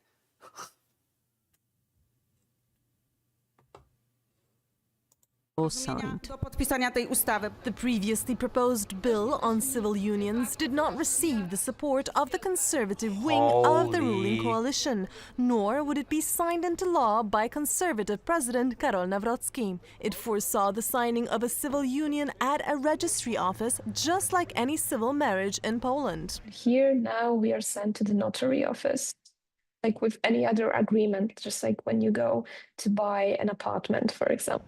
The act also excludes issues related to children. The issue of custody or adoption is not included in these provisions. There you The go. law does not exclude association, calculates based on data from 2020 that it's about 50,000 children that are raised by either two moms or two fathers. Poland is one of 5 EU countries that does not yet legally recognize same-sex civil unions, along with Bulgaria, Romania, Lithuania, and Slovakia. If it's signed by the president, it will make a significant change in the lives of many people. For TVP World, I'm Aisha Badge.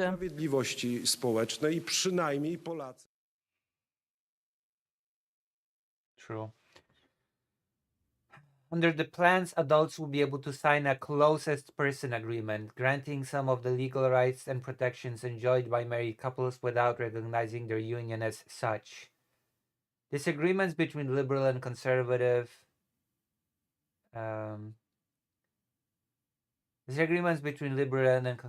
parties within Prime Minister Donald Tusk's governing coalition hampered previous efforts to introduce civil partnerships. So no civil unions in Poland. It's just some watered down deal between two people that are close, I guess. Closest person agreement. Ridiculous. Partnerships. But the new proposition is a compromise agreed upon by both factions. The bill would allow two adults to register each other as a closest person before a notary. The pair would have certain common rights around inheritance, shared property, joint tax filing, and access to medical information. It would not, however, alter marital status or permit adoption. Parties met halfway. Ridiculous. Not even a civil union.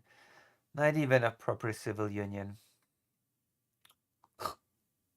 Poland is Poland after all, isn't it? At the end of the day.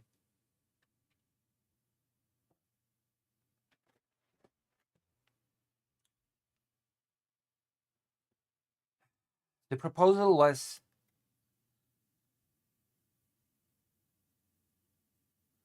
I'm convinced, says Greater Ain't, that conservative brain only brings ruination to a developing society. That is true. The proposal was presented in a parliament on Friday by the leaders of the Polish People's Party, the most right-wing faction in the government, and the Social Democratic Left Party, which has enthusiastically backed same-sex rights.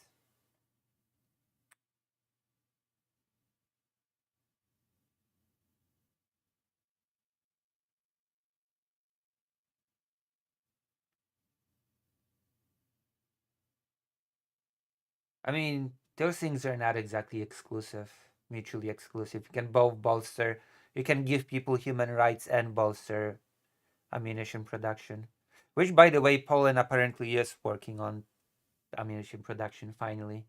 Although we'll see if it'll materialize into anything specific. Apparently, 3 factories are being built for ammunition. So let's see. Katarzyna Kotula, a deputy minister representing the left, said a proposal shows that both parties met halfway, which is laughable. As her party lauded it as a step in the right direction. Władysław Kosiniak-Kamysz, PSL leader and deputy prime minister, said he believed that the bill could gain support from across the political spectrum. From what I'm hearing, everybody hates it, actually. From what I'm standing, everybody hates this. You're ready to talk with parliamentarians, with citizens, and with the president. There is a huge chance that this year we will pass a law that makes life easier, gives a sense of dignity and justice. Will it? Will it, though? One key hurdle will be gaining the support of the conservative President Karol Nawrocki, who has the right to veto parliamentary bills.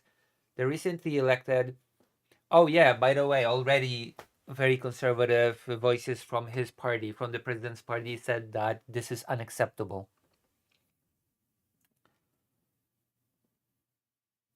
The leader of Law and Justice has said that this solution is just unacceptable. That it attacks the whole idea of a traditional family. The recently elected head of state, who has the backing of the main right-wing opposition, has previously said that he would not support measures introducing quasi-marriage. There you go. So he will veto it. However, he has indicated he would be ready to back the establishment of a closest person status if it applied broadly to various relationships, including friendships and caregiving arrangements. Oh my God.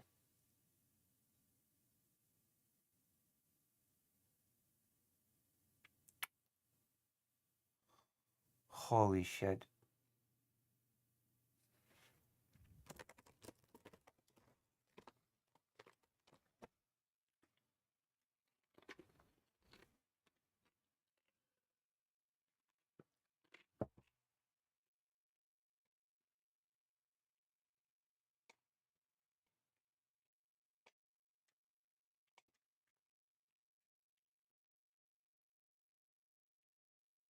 What has been proposed? The bill, officially called the draft law on the status of the closest person in a relationship and cohabitation agreement, will now begin its journey through Parliament.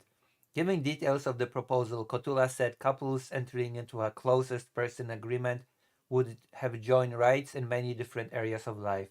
It regulates property relations, allowing a couple to decide at the notary whether they want to join or separate property, she said. It regulates the right to housing, the possibility of mutual alimony, mutual access to medical information, exemptions from inheritance and gift tax, possibility of joint tax filing if joint property is declared, and also exemptions from civil law transaction tax.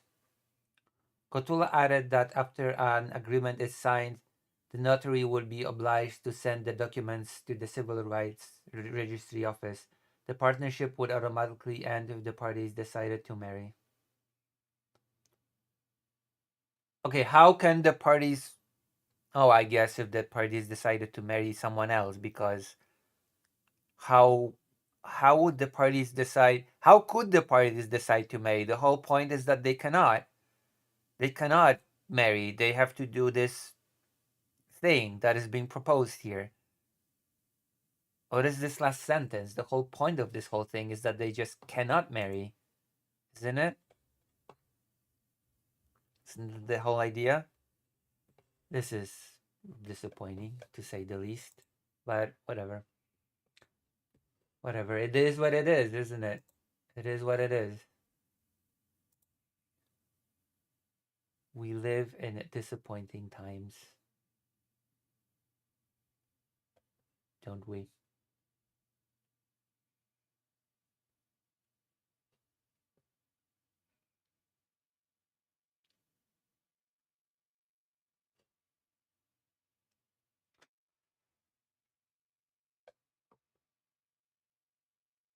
Goodness. Oh, it's not working. Hey, buddy. Good morning.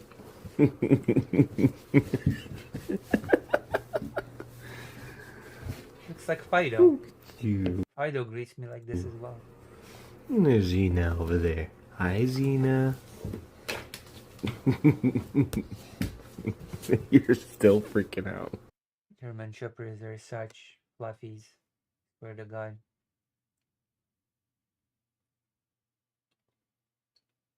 People are milking the Hassan thing so much. Ridiculous how much they milk the whole.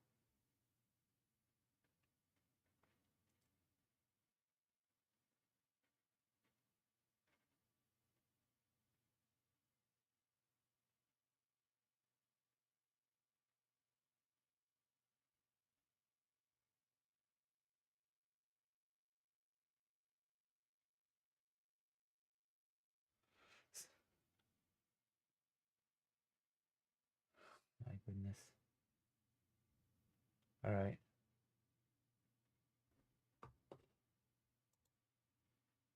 Yeah, well, I did have some things as well.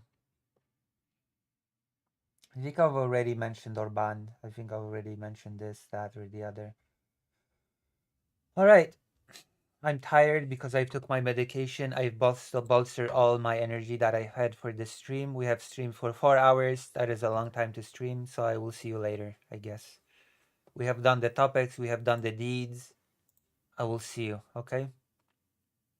Lots of love to all of you. I will raid you into someone worthy. We will continue tomorrow, Final Fantasy Tactics, don't worry. We will steal Gavgarian's sword. I guess I will raid you to Mercado Gaming. There you go. Let's go, Mercado Gaming. Bye-bye.